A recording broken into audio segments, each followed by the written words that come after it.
Good morning, अस्सलाम वालेकुम। सुनो पाकिस्तान में आपको खुशामदीद कहते हैं और हमेशा की तरह आपके लिए अपडेट्स लेकर आए, न्यू इन्फॉर्मेशन लेकर आए। सुनो पाकिस्तान के साथ मैं हूं नजफ राजा और मेरे साथ मौजूद हैं उज़ैर मलिक। और हम ऐसे उम्मीद का इजहार करते हैं कि आप जहां भी होंगे खैरियत से होंगे, ज़िंदगी को भरपूर एंजॉय कर रहे होंगे और जहां जहां पर स्मॉग है, स्मॉग के गहरे साए हैं, वहां पर आप एहतियात का मुजाहरा भी कर रहे होंगे, मास्क का इस्तेमाल भी कर रहे होंगे, क्योंकि ये आपके लिए, हम सब के लिए वो बेहद ज़रूरी है। तो हमेशा की तरह हम अपने प्रोग्राम का आगाज़ करेंगे और आपको आज की हाईलाइट शेयर करेंगे। हमारा जो प्रोग्राम है इंफॉर्मेशन और एंटरटेनमेंट से भरपूर है। इसमें सबसे पहले हम बात करेंगे मुल्क भर में मौसम की ताज़ा तरीन सूरत हाल की, हमेशा की तरह, और साथ ही जानेंगे कि मुल्क के सियासी और कानूनी महाज पर आखिर चल क्या रहा है भाई। और आज के प्रोग्राम में आपको बताएंगे खट्टे मीठे फल अनार के इस्तेमाल से मुतालिक कुछ इंटरेस्टिंग फैक्ट्स, और ये भी जानने की कोशिश करेंगे कि पाक भारत मैच के हवाले से पीसीबी ने आईसीसी को जवाबी खत में ऐसा क्या लिख दिया कि हलचल मच गई। इसके अलावा आपको बताएंगे कि बतौर मुसलमान आर्टिफिशियल इंटेलिजेंस इस्तेमाल करते हुए आप किन चीज़ों का ख्याल रखें और जो कि ज़रूरी हैं।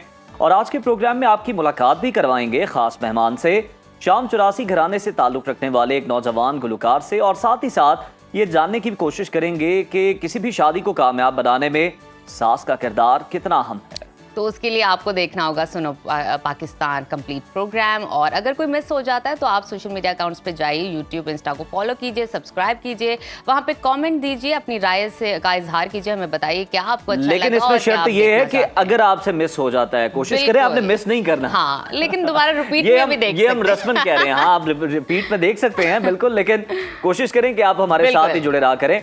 तो प्रोग्राम में हम हमेशा से पहले जानते हैं मुल्क भर में मौसम की सूरत हाल, जिसकी जिम्मेदारी है नजफ के पास। तो नजफ बताइए मौसम कैसा है? आइए मौसम की सूरत हाल से आपको आगाह करें।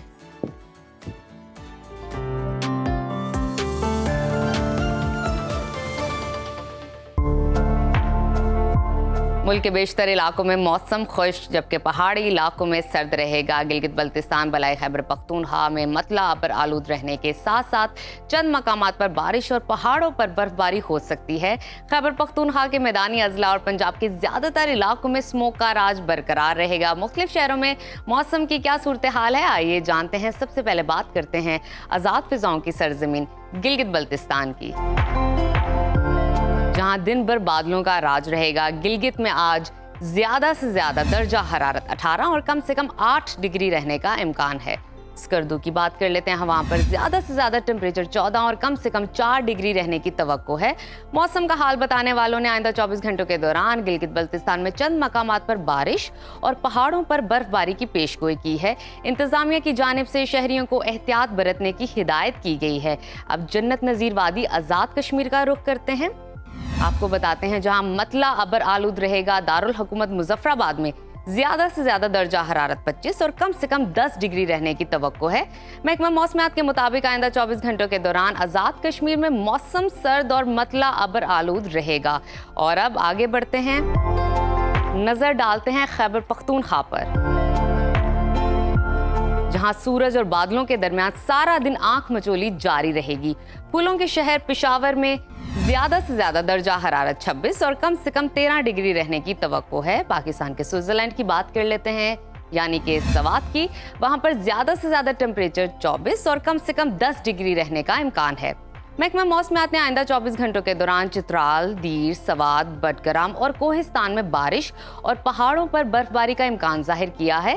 सयाहों और मकामी अफराद को खराब मौसम के दौरान मोहतात रहने की हिदायत की गई है। और अब जिक्र कर लेते हैं 5 दरियाओं की धरती पंजाब का, जहां बेशतर अजला में मौसम खुश्क रहेगा। सूबाई दारुल हुकूमत लाहौर में ज्यादा से ज्यादा दर्जा हरारत 26 और कम से कम 18 डिग्री रहने का इम्कान है। शहर इक्तदार इस्लामाबाद में कम से कम टेम्परेचर जो है वो 13 और ज्यादा से ज्यादा 26 डिग्री रहेगा। मुल्तान की बात कर लेते हैं तो मुल्तान में कम से कम पारा 20 और ज्यादा से ज्यादा 26 डिग्री रहने का इम्कान है। महकमा मौसमियात ने आइंदा 24 घंटों के दौरान पंजाब के ज्यादातर इलाकों में स्मोग और धुंध छाए रहने की पेशगोई की है। इंतजामिया की जानिब से शहरियों को एहतियाती तदबीर इख्तियार करने की हिदायत की गई है। और अब रकबे के लिहाज से सबसे बड़े सूबे बलूचिस्तान की तरफ चलते हैं। जहां अक्सर अजला में मौसम खुश्क रहेगा। दारुल हुकूमत कोयटा में दर्जा हरारत कम से कम 4 और ज्यादा से ज्यादा 22 डिग्री रहने का इम्कान है। महकमा मौसमियात के मुताबिक आइंदा 24 घंटों के दौरान बलूचिस्तान के बेशतर इलाकों में बारिश का कोई इम्कान नहीं। और अब आखिर में शेयर करते हैं सुबह सिंध का मौसम, जहां मामूल के मुताबिक सूरज खूब चमकेगा। शहर कायद कराची में कम से कम टेम्परेचर जो है 23 और ज्यादा से ज्यादा 33 डिग्री रहने का इम्कान है। हैदराबाद की बात कर लेते हैं। हैदराबाद में कम से कम दर्जा हरारत 22 और ज्यादा से ज्यादा 36 डिग्री रहने की तवक्को है। महकमा मौसमियात ने आइंदा 24 घंटों के दौरान सिंध के बेशतर अजला में मौसम खुश्क रहने की पेशगोई की है। ताहम सक्खर, लाड़काना, कश्मोर, खैरपुर और गिरदो नवाब में धुंध छाए रहने का इम्कान है। शहरियों को दौरान सफर एहतियाती तदाबीर इख्तियार करने की हिदायत की गई है।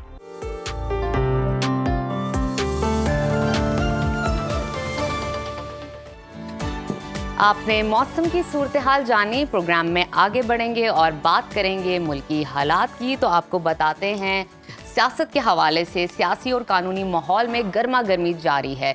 26वीं आईनी तरमीम के बाद पहला 6 रुकनी आईनी बेंच बना दिया गया है। रजिस्ट्रार सुप्रीम कोर्ट ने जजेस रूस्टर भी जारी कर दिया है। जस्टिस अमीनुद्दीन आईनी बेंच के सरबराह होंगे और 6 रुकनी बेंच 14 नवंबर को आईनी केसेस की समाअत करेगा और रजिस्ट्रार सुप्रीम कोर्ट को आईनी मुकदमात समाअत के लिए मुकर्रर करने की हिदायत की गई है। दूसरी जानिब पीटीआई की मुश्किलात हैं कि कम होने का नाम ही नहीं ले रही। गुज़श्ता रोज़ भी हमने देखा कि बानी पीटीआई से मुलाकात के लिए जाने वाले तहरीक इंसाफ की जो क़यादत थी उसको दफ़ा 144 की खिलाफ वर्जी करने पर अडियाला जेल के बाहर से गिरफ्तार किया गया। वो मनासिर भी सबने देखे, उनकी गिरफ्तारी जब अमल में लाई गई मगर फिर कुछ ही देर के बाद तमाम रहनुमाओं को रिहा कर दिया गया।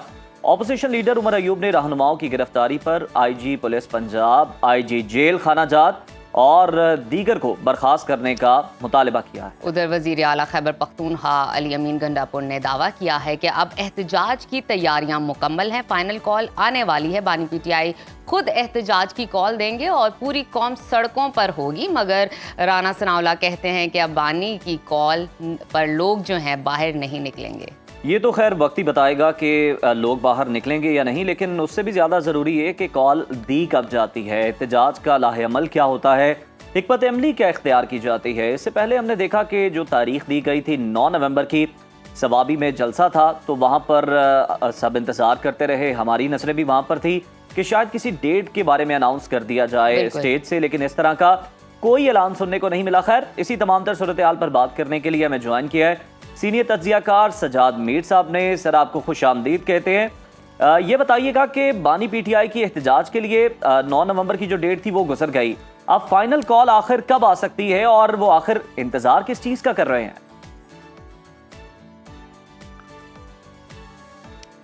आई थिंक कुछ टेक्निकल इशू आ गया कॉल के दौरान, तो ऐसे इश्यूज तो आते रहते हैं। बिल्कुल, और हम उनसे दोबारा राब्ता कर लेते हैं, उनसे कोशिश करते हैं, लेकिन इंतजार सबको यही है कि आखिर तहरीक इंसाफ के पास आखिर ऐसा है क्या।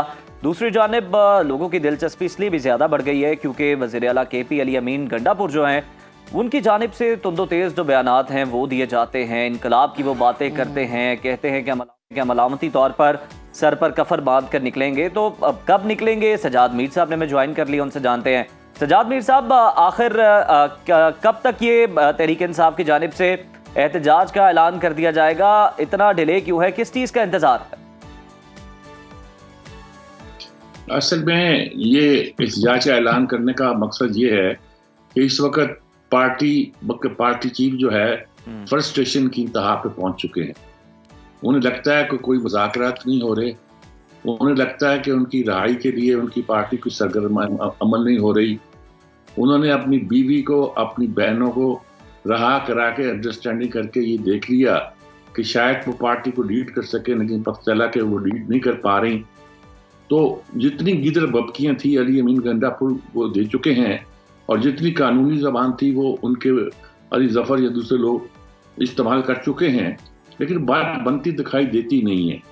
ऐसी फ्रस्ट्रेशन की सूरत में एक ही सूरत है कि वो एक कॉल दें कि हम बाहर निकल रहे हैं।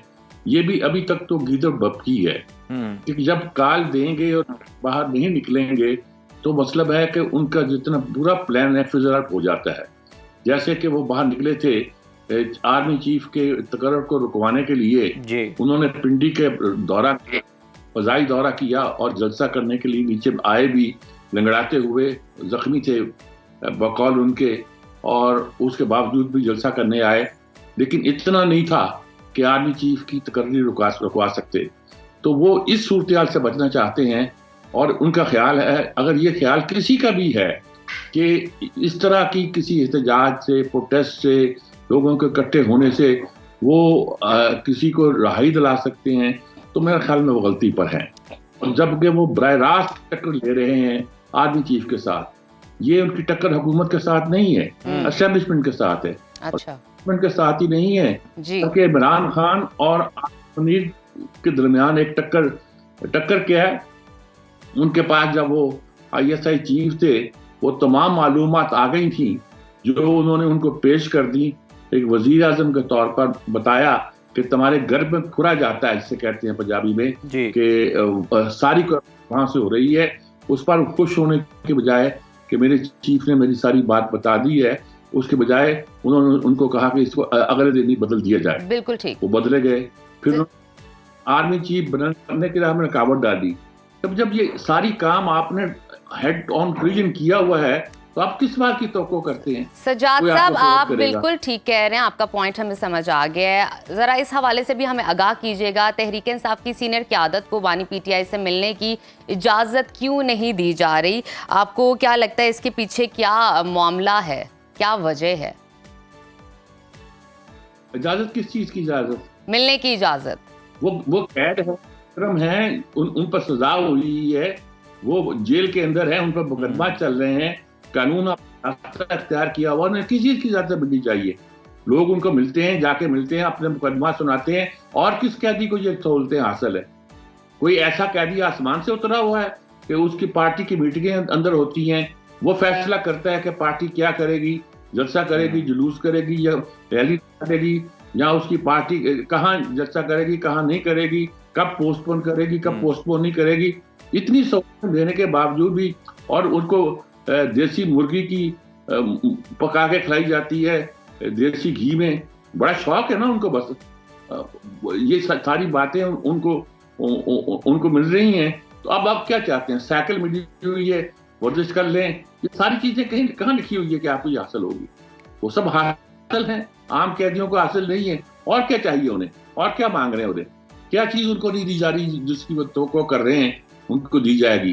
कैदी को कैदी की तरह रहना चाहिए और पार्टी चीफ की तरह नहीं रहना चाहिए। वो पार्टी चीफ नहीं है, कैदी है, मुजरम है, मुल्ज़म है। लेकिन सज्जाद साहब, उनकी जमात का ये मौक़िफ़ है कि कोई हमें कोई स्पेशल ट्रीटमेंट नहीं मिल रहा। ये तो साबिक़ वज़ीर-ए-आज़म के प्रोटोकॉल का हिस्सा होता है कि उसको इस तरह की सहूलियात फराहम कर दी जाती है। खैर, आगे चलते हैं सर। 26वीं आईनी तरमीम के बाद पहली मरतबा आईनी बेंच तश्कील दिया गया है, और वो 14 नवंबर से, यानी कल से हम देख रहे हैं कि आईनी केसेस की समाअत करने जा रहा है। आईनी बेंच की तश्कील और केसेस की समाअत से आप क्या समझते हैं, मुल्की सियासत पर कितना असर पड़ने वाला है? असल में ये जो अदालत का मामला है और आईनी कोर्ट की तश्कील का मामला है, ये अजीब कंफ्यूज मामला है। ये अदलिया को तकसीम करने का मामला है, और इसमें हिस्सा लिया है अदलिया ने खुद। उन्होंने ऐसे माजी में फैसले किए हैं, और आखिर एक ऐसा फैसला कर दिया जिसके बारे में टेलीफोन करते फिरते थे कि नवंबर के बाद हम हुकूमत का तख्ता उलट देंगे। ये पार्टी ने भी किया और कुछ के करीबी हरकों ने भी किया। तो ऐसी सूरत में अगर वो तवक्को करते थे कि एस्टेब्लिशमेंट उनको आगे चलने देगी, तो ये उनकी गलतफहमी थी।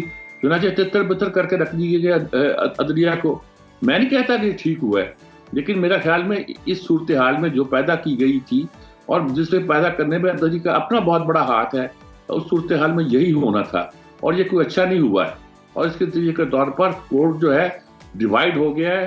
अब क्या रह गया बाकी से? अभी डिवीजन बेंच बना है, इस पर आप ज्यादा नखरे करेंगे तो डिवीजन कोर्ट बन जाएगा, वो सारा मसला अलग हो जाएगा। तो ये सारी सूरत जो है ये इंसाफ के तकाज़ों के मुताबिक नहीं है, और जो फैसले करेंगे सब बड़े समझदार जज हैं। ये 3 जज जो हैं इस वक्त टॉप के जज जो आपके हैं, फरीदी साहब और मुनीब आलम साहब और मंसूर अली साहब, तीनों एचिस्टोनियन हैं। बिल्कुल हमारी किस्मत का फैसला एचिस्टोनियन के हाथ में जी। उस कॉलेज के पढ़े हुए आएंगे, ऐश करेंगे। और इनमें 3 जो हैं, या फरीदी साहब और अतर मिनल्लाह और मंसूर अली खान, ये एक ही ऑफिस बेंच से इनका ताल्लुक है, एक ही ऑफिस ताल्लुक है इनका, एक लॉ ऑफिस है और तीनों उससे बिल्कुल ठीक, क्या बिल्कुल इंसाफ ठीक। होगा वो? सजाद साहब, जरा इस हवाले से भी हमें आगाह कीजिएगा। आईएमएफ की बात कर लेते हैं। 3 माह की माशी कारकर्दगी का जायजा लेने के लिए आईएमएफ मिशन पाकिस्तान में मौजूद है और मुज़ाकरात हो रहे हैं। टैक्स हद्दाफ में नाकामी पर आईएमएफ ने मुतालबा किया है कि हुकूमत अपने अखराजात कम करे या मजीद टैक्स लगाए। अब आपको क्या लगता है, हुकूमत अपने अखराजात कम करेगी या अवाम पर मजीद जोर लगाएगी, टैक्स लगाएगी? किस्सा यह है कि जी हमारी बदकिस्मती है कि हमारी किस्मतों के फैसले जो हैं, ये मैंने शौकत अजीज से कही थी बात और अब दोहरा रहा हूं कि फंड मैनेजर्स यानी कि बैंकर जिसे कहते हैं और चार्टर्ड अकाउंटेंट की सपुर्द कर दी गई है, यानी कि असाक डार के सपुर्द और शौकत अजीज की सपुर्द कर दी गई है और जितने आए हैं वो यही लोग थे। काम किया होता है, इनका काम ये होता है कि जरा बैलेंस स्टेटमेंट को बैलेंस करना और इसका कुछ नहीं। कोई विजन नहीं है कि इकॉनमी कैसे बेहतर होगी, कोई विजन नहीं है कि इकॉनमी कैसे ठीक होगी। सजाद साहब, आप ये कह रहे हैं कि यानी ये सिर्फ कागजों में बेहतरी दिखाने के माहिर हैं? क्या होगा जी? मैं कहा आप ये कहना चाह रहे हैं सादा अल्फाज में कि ये कागजों पे सिर्फ बेहतरी दिखाने के माहिर होते हैं? नहीं, कागजों के बाहर होते हैं। दूसरी बात देखें, हैं तो ये हमारे यहाँ पंजाब के आदमी जस्टिस रब्दे के भतीजे हैं, कबालिया ताल्लुक है इनका राही फैमिली से, और बैंकर हैं ये भी, और बैंकर वही बातें कर रहे हैं जो हर बैंकर किया करता है कि आपको अपना इसको ठीक करना है, आपका बैलेंस ठीक करना है, आईएमएफ को मुतमईन करना है, उनको खुश करना है। इसके अलावा आपका चार्टर्ड, आपने मईशत कैसे बेहतर करनी है, एक्सपोर्ट कैसे बढ़ानी है, इंपोर्ट पर कैसे काबू पाना है और लोगों को कैसे विजन देना है, बिजली को कैसे कंट्रोल करना है, वो मामला ये इसका कोई विजन होता ही नहीं इनके पास और ना हो सकता है। बस जो रटा लगवा दिया जाए वो उगलते रहते हैं। अब एक और सजाद साहब, एक और चीज भी है इन सब से हटके, हम देख रहे हैं कि स्मॉग जो है वो बड़ी खतरनाक सूरत हाल इख्तियार कर गई है। हुकूमत की जानिब से अब स्मॉग को कंट्रोल करने के लिए कुछ लॉकडाउन लगाए जा रहे हैं, कोई हल तलाश किए जा रहे हैं। अब वक्ती फैसलों पर ज्यादा जोर है। नवंबर, दिसंबर और जनवरी में शादियों पर पाबंदी लगाने का हम सुन रहे हैं कि फैसला आ रहा है, तो क्या ये प्राइमरी वजह इससे पाबंदी लगाने से स्मॉग कंट्रोल हो जाएगी? आप शादी पे पाबंदी लगा दें, स्मोक को कंट्रोल नहीं होगी। यानी शादी की तकरीब पर नहीं, शादी पर पाबंदी लगा दें, इससे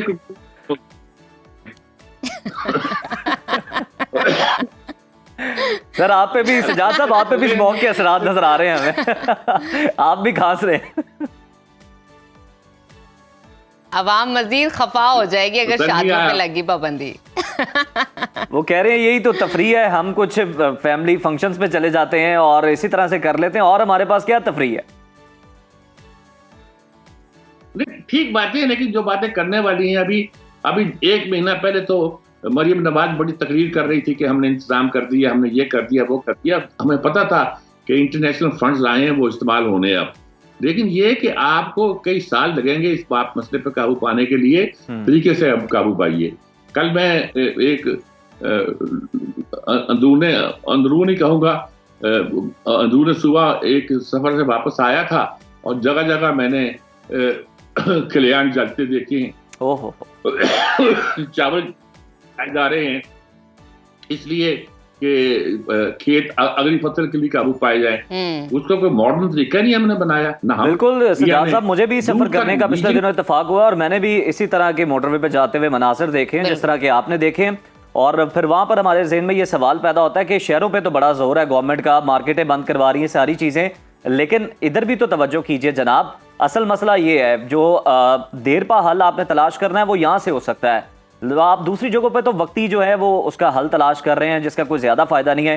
सजाद साहब बहुत शुक्रिया आपके कीमती वक्त का। तो यहाँ पर अब वक्त हो गया है ब्रेक का, तो ब्रेक से वापस आते हैं, आप हमारे साथ। सुनो Pakistan, welcome back to Suno Pakistan. Programme में आगे बढ़ेंगे और बात करेंगे क्रिकेट की। तो भारत की हटदर्मी जारी है, चैंपियंस ट्रॉफी में अदम शिरकत का मामला शिद्दत इख्तियार कर गया है। पाकिस्तान भी डट गया है और आईसीसी को 2 टोक अल्फाज में पैगाम दे दिया है। पीसीबी ने भारत के इनकार पर आईसीसी को खत लिखा है जिसमें न सिर्फ हाइब्रिड मॉडल के ऑप्शन को मुस्तरद कर दिया है बल्कि आईसीसी से भारत के इनकार की ठोस और तहरीरी वजूहात भी मांग ली है। पीसीबी ने आईसीसी को चैंपियंस ट्रॉफी पाकिस्तान में कराने पर जोर देते हुए हुकूमती मौक़िफ़ से भी आगाह कर दिया है।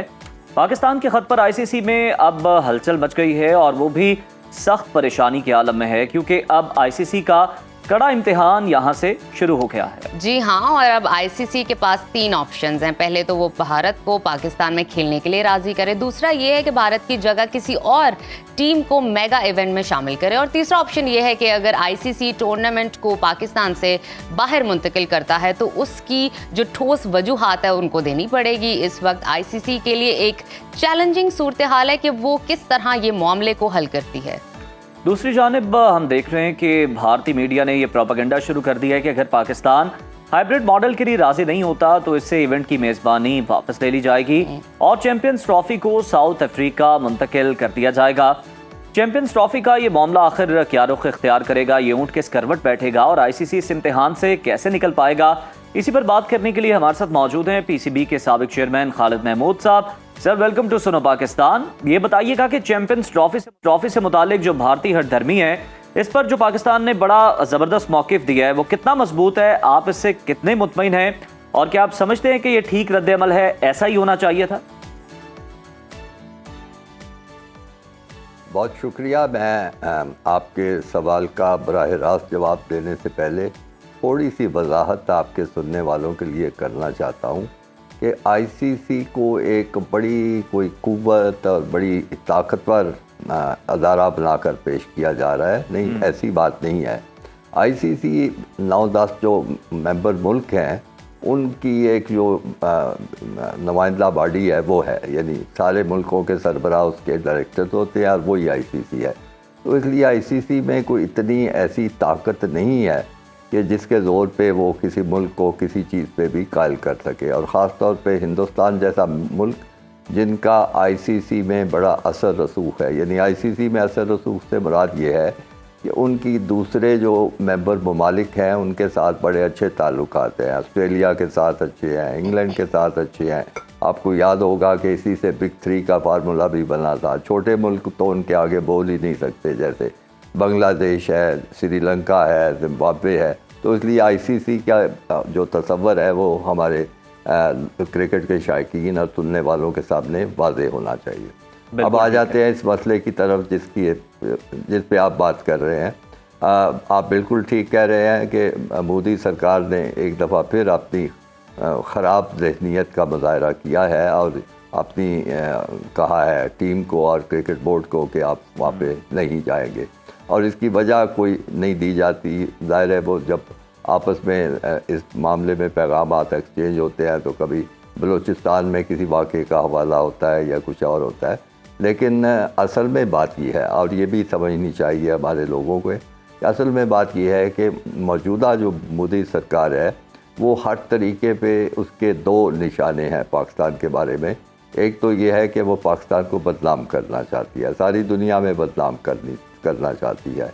अगर मकबूजा कश्मीर में कोई ख़राबी हो जाए तो फ़ौरन पाकिस्तान पे उंगली उठा देंगे। कहीं हिंदुस्तान में कहीं कुछ वाक़या हो जाए वो पाकिस्तान के ज़िम्मेदारी डाल देंगे। बदनाम करना उनका एक मकसद है, उनकी खारजा पॉलिसी का मकसद है। और दूसरी बात यह है कि वो पाकिस्तान को तन्हा करना चाहते हैं, यानी दूसरे मुल्कों से अलग करके दिखाएं कि ये एक बड़ा ही नाकारा मुल्क है, बड़ा दहशतगर्दी होती है और इसमें कोई ऐसी अहलियत नहीं है कि दूसरे मुल्क उनके साथ अच्छे ताल्लुक। तो ये उनकी ओवरऑल पॉलिसी है जिसका।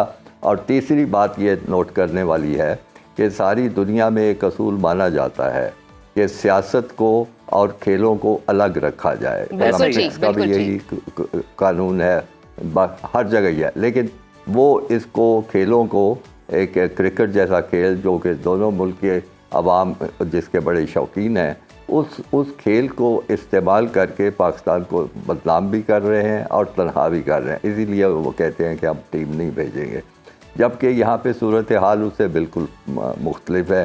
यहाँ पे लोग क्रिकेट के दीवाने हैं, शायकीन हैं, हिंदुस्तान के बड़े अच्छे अच्छे कई खिलाड़ी हैं जिनको वो देखना भी चाहते हैं। और आप ये देखिए कि अभी थोड़ा ही अरसा गुजरा है कि इंग्लिस्तान की टीम यहाँ पे आई है, खेली है, 3 टेस्ट मैच खेली है, फिर उसके बाद और भी बहुत से इवेंट्स हो रहे, कहीं कोई ख़राबी नहीं हुई। और बुनियादी बात ये होती है कि जो मुल्क मेज़बान होता है, जो दावत देता है, उस मुल्क की जिम्मेदारी होती है बाहर से आए हुए मेहमानों की हिफाजत करना, उनकी इज्जत करना और सारा कुछ होता है। और सर ये हमने करके मतलब बिल्कुल दिखाया है। भारतीय एक- वजीर खारजा जयशंकर एससीओ कॉन्फ्रेंस में आए हैं, कितनी उन्हें इज्जत दी है, किस कदर सिक्योरिटी दी गई है। जी बिल्कुल। तो ये सारी चीजें हैं खालिद और साहब, उनको भी आपने पता है, हिंदुस्तानी इस लिहाज से बिल्कुल प्रिसाइजली अच्छा बात की है कि खेल को और सियासत को हमें अलग रखना चाहिए। पाकिस्तान ने हाइब्रिड मॉडल को किसी सूरत तस्लीम ना करने का फैसला किया, जैसे कि हम जानते हैं कि आप पीसीबी इस पोजीशन में है कि वो अपना मौक़िफ़ मनवाने में कामयाब हो सके। क्या लगता है आपको? जी, बात ये है कि पीसीबी, मेरी ज़ाती राय ये है कि पीसीबी इस पोजीशन में है कि अपना मौक़िफ़ मनवा सके, लेकिन उस मनवाने के लिए कुछ ढंग और कुछ सलीका होगा। ये नहीं होगा कि आप ख़तो किताबत कर दें और कहें कि जी बस हम ऐसे ही करेंगे। बात यह है कि जैसे मैंने कहा कि हिंदुस्तान ने अपना असर व रसूख काफ़ी बढ़ाया हुआ है क्रिकेट खेलने वाले मुल्कों में, तो आप देखना होगा कि पाकिस्तान ने क्या अपना इस तरह के ताल्लुकात और असर रसूख बढ़ाया है। क्या पाकिस्तान ने ऐसे बाकी मेंबर ममालिक हैं उनके साथ कोई इस सिलसिले में गुफ्तगू की है? क्या उन पर कोई लॉबी की गई है?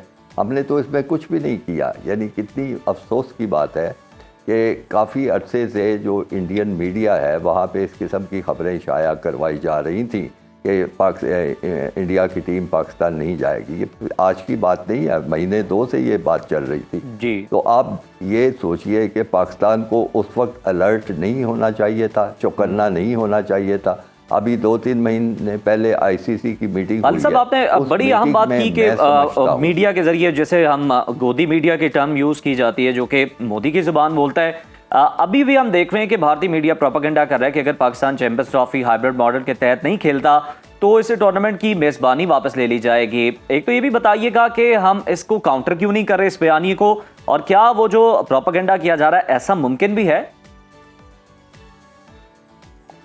जी, बात यह है, मैं अर्ज कर रहा था कि पाकिस्तान को इस पे चौकन्ना होना चाहिए था। पाकिस्तान को जितने बाकी ममालिक हैं, मेंबर ममालिक, उनके साथ राब्ते करने चाहिए थे। उनको उनकी तवज्जो इस तरफ दिलानी चाहिए थी कि हिंदुस्तान हमेशा इस किस्म की खराबी करता है, इसलिए आप इस सिलसिले में हमारा साथ दें। ये हमें करना चाहिए था। हर मुल्क के साथ हमारा राब्ता होना चाहिए था। आईसीसी की जो इजलास हुआ है उसमें ये मसला उठाना चाहिए था कि आप इनसे यकीन दहानी हासिल करें कि ये आएंगे और खेलेंगे। लेकिन उसके बरक्स क्या होता रहा है। हमारे क्रिकेट बोर्ड की तरफ से जब भी कोई इस तरह की खबर आई है, मसलन एक मैंने जो पढ़ी थी, शायद आपकी नज़रों से भी गुजरी हो, इन्होंने कहा कि जी वो जिनका टूर्नामेंट है वो ही इस टीमें भिजवाएंगे, यानी जिनका टूर्नामेंट है, आईसीसी का टूर्नामेंट, उन पे तकिया किए बैठे थे। और मैं बता चुका हूँ आपको,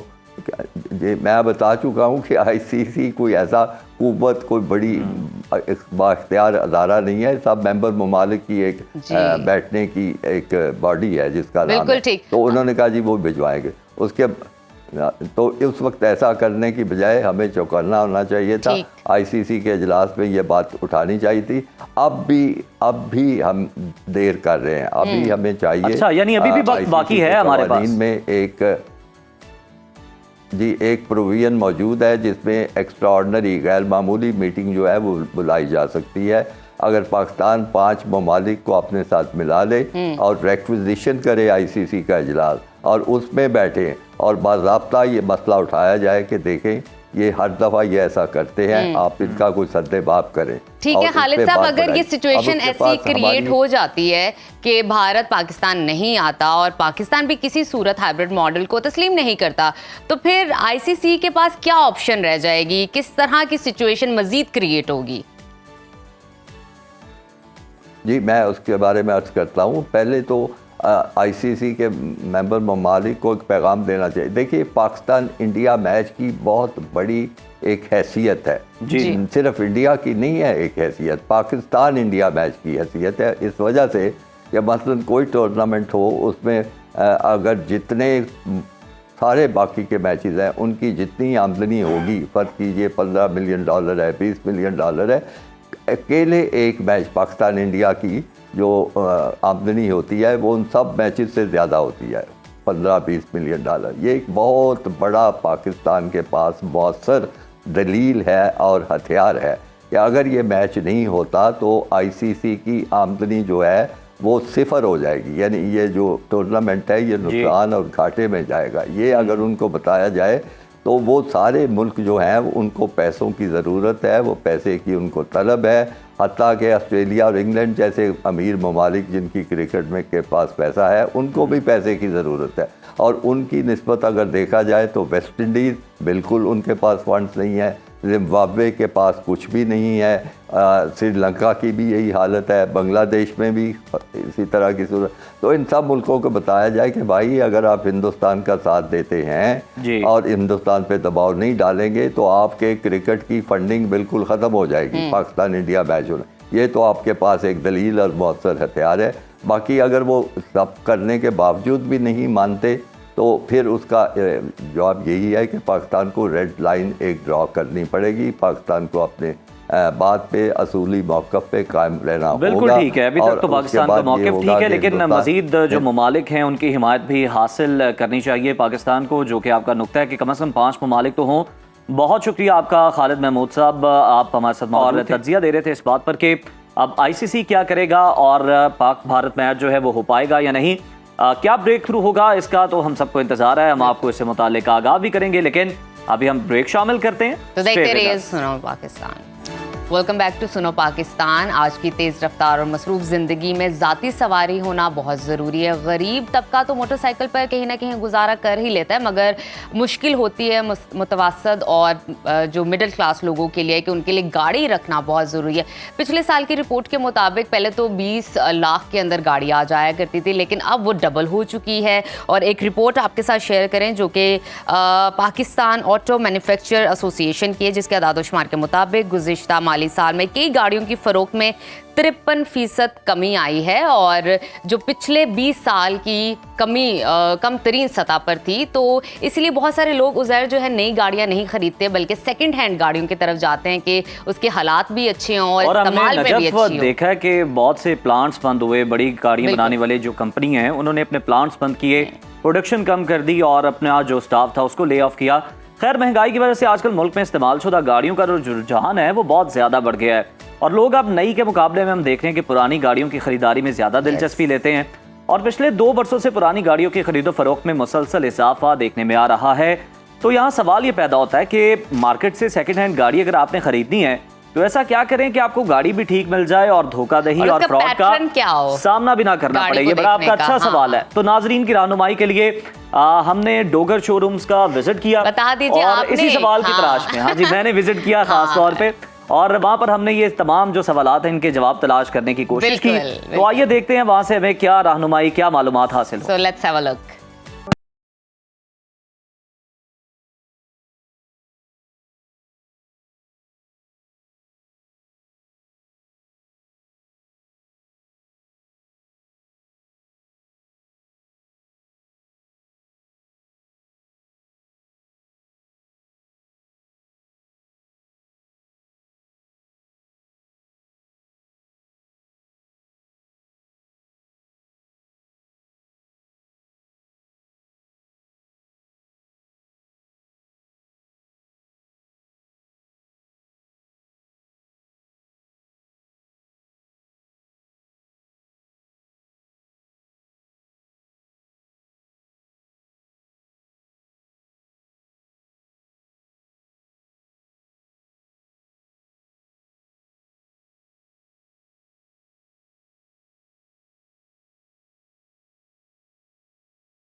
ਇਹ ਦੇਖੋ ਉਂਗਲ ਮਾਰੋ, अच्छा जी, बिल्कुल ठीक जेन्युइन है। ਉਹ ਤੇ ਪਲੇਨ ਇੱਥੇ ਮਾਰੋ, इधर आ जाओ, सारी प्लेन होएगी। अच्छा, और सारे छत प्लेन भी इसी तरह चेक की जाए। और छत भी ऐसे चेक की जाएगी, इधर से उंगली लगाए, इधर से लगाए, उसको भी लगाए जाके, आपको पता चल जाएगा पेंट है या नहीं। अच्छा बड़ा आसान काम है, ये कोई मुश्किल नहीं हैगा। अच्छा, ਜੇ ਅਗਰ ਤੁਹਾਨੂੰ ਦੇਖਣਾ ਨਹੀਂ ਆਂਦਾ, ਦੇਖਣ ਵਾਸਤੇ ਤਜਰਬਾ ਚਾਹੀਦਾ, ਕਮ ਅਜ਼ ਕਮ ਕੋਈ ਜਿੰਨੀ ਦੇਰ ਲੱਗੇ ਰਹੋ। ਮੈਨੂੰ 16 ਸਾਲ ਹੋ ਗਏ ਨੇ, ਹਜੇ ਵੀ ਕੋਸ਼ਿਸ਼ है तो नहीं कि कभी कोई मिस हो जाए। आप तो अब एक इदारे का रुख इख्तियार करके ना, आप तो आपके अपने कई शागिर्द हैं इसमें। फिर भी किते ना किते थोड़ा बहुत नजर धोखा खा सकती है, क्योंकि ये कम ऐसा है, नजर किते ना किते धोखा खा सकती है। लेकिन यह काम जिहड़ा ना बड़ा आसान है। ठीक ਇਹ ਜਿਹੜੀ ਐਡਵਾਈਸ ਲਾਉਨੇ ਨਾ, हाँ जी, ਇਹ ਬੇਵਕੂਫ ਬਣਾਉਣ ਵਾਲੀ ਗੱਲ ਹੈ ਅਗਲੇ ਬੰਦੇ ਨੂੰ। ਇਹ ਅਗਲਾ ਬੰਦਾ ਮੁਤਮਿਨ ਹੋ ਜਾਂਦਾ ਕਿ ਉਹਨੇ ਐਡਵਾਈਸਾਂ ਨਾਲ ਚੈੱਕ ਕੀਤੀ ਸਾਰੀ ਗੱਡੀ, ਇਹ ਓਕੇ। अच्छा, ਅਗਰ ਗੱਡੀ ਦੇ ਉੱਤੇ ਪਟੀਨ ਨਹੀਂ ਨਾ ਲੱਗੀ, हाँ जी, ਇਹ ਪੀਸ ਨੂੰ ਖਾਲੀ ਪੇਂਟ ਕੀਤਾ ਹੈ ਨਾ, हाँ जी। ਤੇ ਉਹ ਐਡਵਾਈਸ ਦੱਸੇਗੀ ਜੈਨੂਇਨ ਹੈ, ਲੇਕਿन होएगा ना अच्छा अच्छा अच्छा अच्छा, ये नाजरीन एक बड़ा बारीक डिफरेंस है कि जो आपके पास पेन होता है, जो डिवाइसेस होती हैं, जो कि के दामों आप खरीदते भी हैं, उनकी हिफाजत करते हैं, वो आपको ये बता सकती है कि इस पे प्रोटीन है, वो ये नहीं बताएगी कि ये ऐसा शावर है।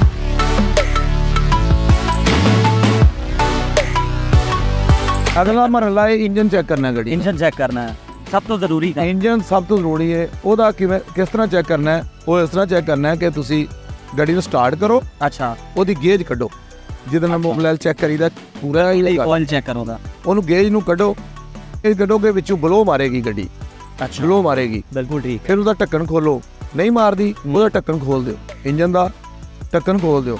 ਢੱਕਣ ਖੋਲੋਗੇ ਤੇ ਅਗਰ ਉਹ ਤੇਲ ਬਾਹਰ ਸੁੱਟ ਰਹੀ ਹੈ ਨਾ ਗੱਡੀ, ठीक है। ਤੇ ਫਿਰ ਤੇ ਸਮਝ ਲਓ ਥੋੜਾ ਜਿਹਾ ਇੰਜਨ 100 ਚ 75% ਹੈ। अगर वो ब्लो मार रही है, समझ लो 50-50 इंजन भी मारेगे। अपनी ऑडियंस ने भी दस दी तो दा मतलब कि यानी अंदरों धुआं धुआं निकलेगा इंजन वाले पास, इंजन वाले पास। ठीक है। और उस तो बाद ਇਹ ਉਹ ਦੋ ਚੀਜ਼ਾਂ ਨੇ ਚੈੱਕ ਕਰਨੀਆਂ। ਉਸ ਤੋਂ ਬਾਅਦ ਹੋ ਜਾਂਦੀ ਹੈ ਡੀਲ ਤੇ ਆ ਜਾਂਦੇ ਹੋ ਤੁਸੀਂ। सस्पेंशन ਸਸਪੈਂਸ਼ਨ ਦਾ ਤੇ 5-10 ਹਜ਼ਾਰ ਰੁਪਇਆ ਲੱਗਦਾ, ਅੱਛਾ। ਹੋ ਜਾਂਦੀ ਹੈ, ਕੋਈ ਨਹੀਂ 10 20 ਹਜ਼ਾਰ ਲੱਗ ਜਾਏਗਾ। ਹੁਣ ਅੱਗੇ ਆ ਜਾਂਦੇ ਜੇ ਤੁਸੀਂ ਡੀਲ ਤੇ हाँ जी, ਡੀਲ ਕਰਦੇ ਹੋ 10 असल मरहला। ਟੋਕਨ ਦਿੰਦੇ ਹੋ। हाँ जी, ਇਹ ਲੋਕ लोग जो बड़े बड़े टोकन कर रहे थे, ਹਾਂ 5 लाख का, 2 लाख का। ਇਹ ਬੇਵਕੂਫ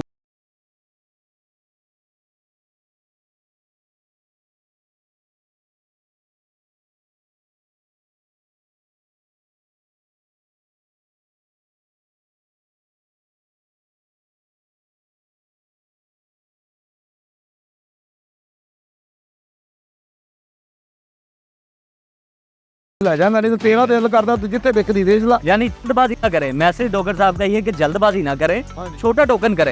टोकन दें और गाड़ी को चेक करवाएं एक्साइज से। ठीक है।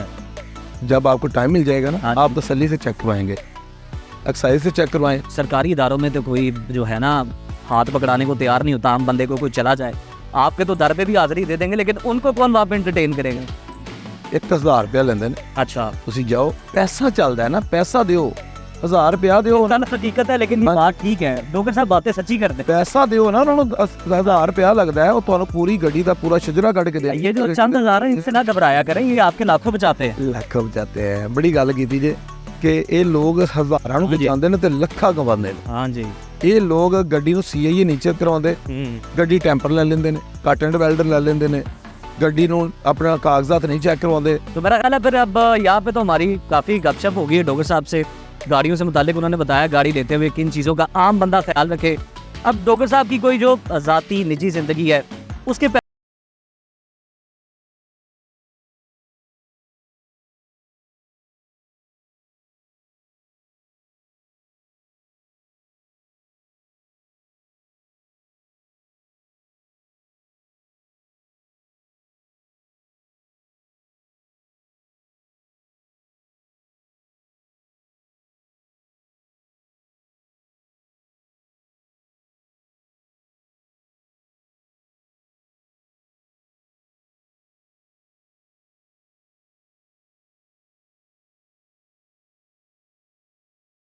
तो वो उससे मैंने उसको ना साथ टैक्सी चलाना शुरू कर दिया। अच्छा, साथ मैं उसको बेचता भी था।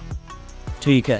मैंने ये नहीं किया कि ये टैक्सी मेरे आज भी उधर चले जाए तो वो जो मेरे साथ ड्राइवर थे वो आज भी उधर ही बैठे हैं। अच्छा, वो उनको मैं मिलता हूँ जाके तो मुझे बड़ा अफसोस होता है। मैं उनको कहता हूँ गुर देना था, बड़े गुर दिए, लेकिन वो लोग बस वो लगे हैं कि बस ये कमा लिया बस। ठीक है। वो और उसके बाद मैंने 7 गाड़ी बेची है। वो मैंने गाड़ी सेल की 1,40,000 की। मैं गाड़ी खुद तैयार करता था। ये मेरे हाथ देखे ना, ये नजर आ रही है आपको? हाँ जी, ये सब फटे हुए हैं, ये देखें, ये फटे हुए हैं सारे। ठीक है। ये मैं काम कर करके मेहनत कर करके डिटेलिंग खुद की है गाड़ियों की। हाँ जी, और कंपाउंड पॉलिश सारा मैं गाड़ी ऐसे तैयार करता था 0 मीटर हो जाती है। 0 मीटर को लोग नहीं देखते थे पुरानी गाड़ी को। वो यकीनन आपने शौक ही था, शौक से मैं तैयार करता था गाड़ी। तो मैं 1,40,000 की गाड़ी सेल की। उसके बाद मैंने 1 लाख, फिर मैंने एक कोरे ली 1,93,000 की 2004 में। अच्छा। तो वो मैंने 2 लाख, ये हजारों का डिफरेंस किस तरह पड़ना जा रहा है, ये भी आप साथ साथ वो मेरे पास 1,40,000 था, तो मैंने 1,93,000 वाली जो गाड़ी है ना, वो मैंने थोड़ा मैंने उसको कहा कि यार थोड़े मेरे पैसे, इतने पैसे हैं तो थोड़ा सा उधार कर ले। उसके साथ थोड़ा सा उधार करता था। उधार चीज़ महंगी मिलती है, लेकिन महंगी लेके भी मैं पैसे बचा लेता था। अच्छा। हाँ जी। फिर 1,93,000 की गाड़ी ली, वो मैंने 2,25,000 रुपये की सेल की।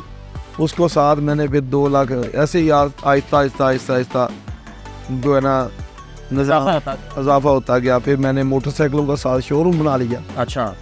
बाइकें बहुत बेची हैं, बहुत बाइकें बेची हैं, और मैं बाइक भी तैयार करता था। अच्छा, बाइक भी खुद ही तैयार करता था? खुद तैयार करता था, और बाइक को ऐसे 0 मीटर कर देता था।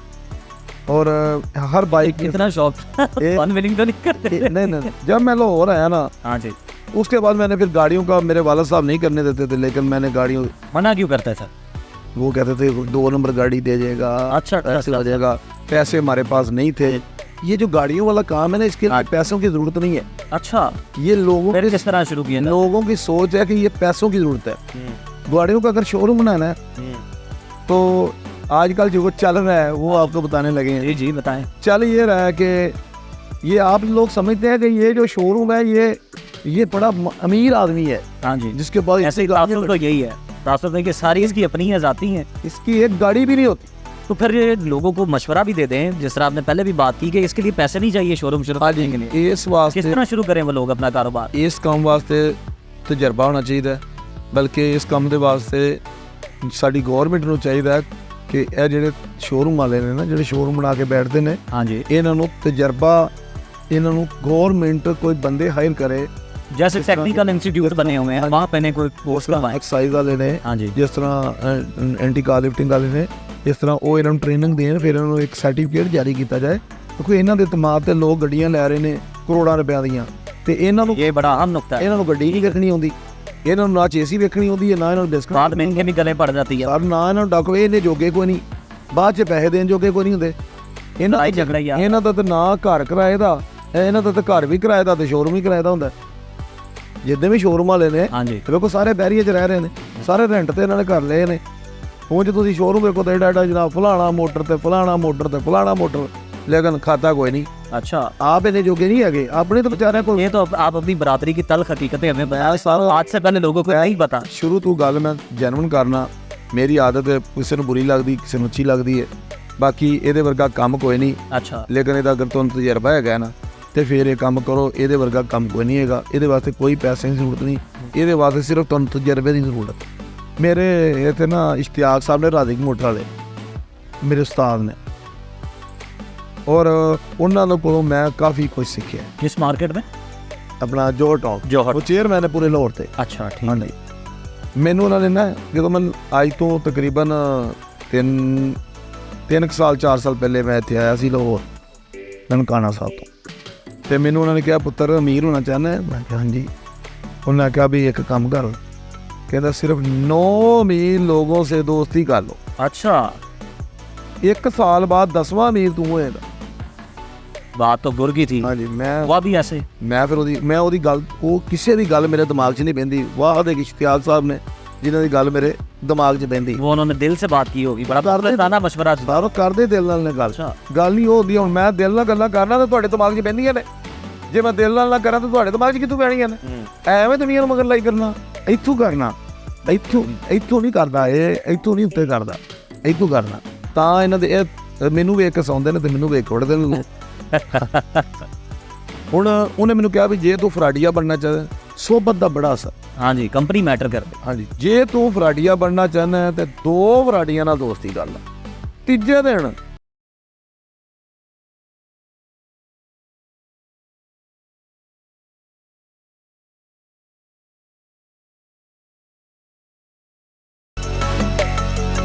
बातें तो बहुत सारी हैं डॉक्टर साहब की, लेकिन ये जो आखिरी इन्होंने मैसेज दिया ना, बड़ा खूबसूरत है कि ऐसी जो बुरी कंपनियां जो सोबत है उसे छोड़ दें, वरना वो कल को आपको कहीं का नहीं छोड़ेगी। नहीं छोड़ेगी। और अब डॉक्टर साहब से हमने आज सारी गपशप की, बहुत शुक्रिया डॉक्टर साहब आपका, और आपकी मदद के लिए, आपकी रहनुमाई के लिए कि अगर आप गाड़ी लेने जा रहे हैं ज़िंदगी भर की, जब आप पूंजी लेके, तो आप किन चीज़ों को मद्देनज़र रखें, जहन में रखें, तो आपके साथ किसी किस्म का फ्रॉड नहीं हो सकता।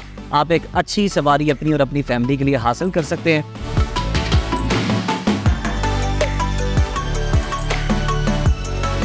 तो नाजरीन, आपने देखा कि किस तरह से जब आप सेकंड हैंड गाड़ी लेने जाते हैं, कहीं से भी आप खरीदारी करते हैं, तो किन किन चीज़ों का आपने मोटी मोटी चीज़ें जो है, अहम चीज़ें, उनका आपने ख्याल रखना है, क्योंकि हमें इस चीज़ का बड़ा ख्याल है कि आपकी ज़िंदगी भर की जमा पूंजी होती है और वो आपकी ज़ाया ना हो, उसके लिए हमने ये एक काम भी मेहनत बन जाए और आपको एक अच्छा प्रोडक्ट भी मिल जाए आपकी ज़िंदगी के लिए। तो अभी वक्त है छोटी सी ब्रेक का, आपने कहीं नहीं जाना, देखते रहिए सुनो पाकिस्तान।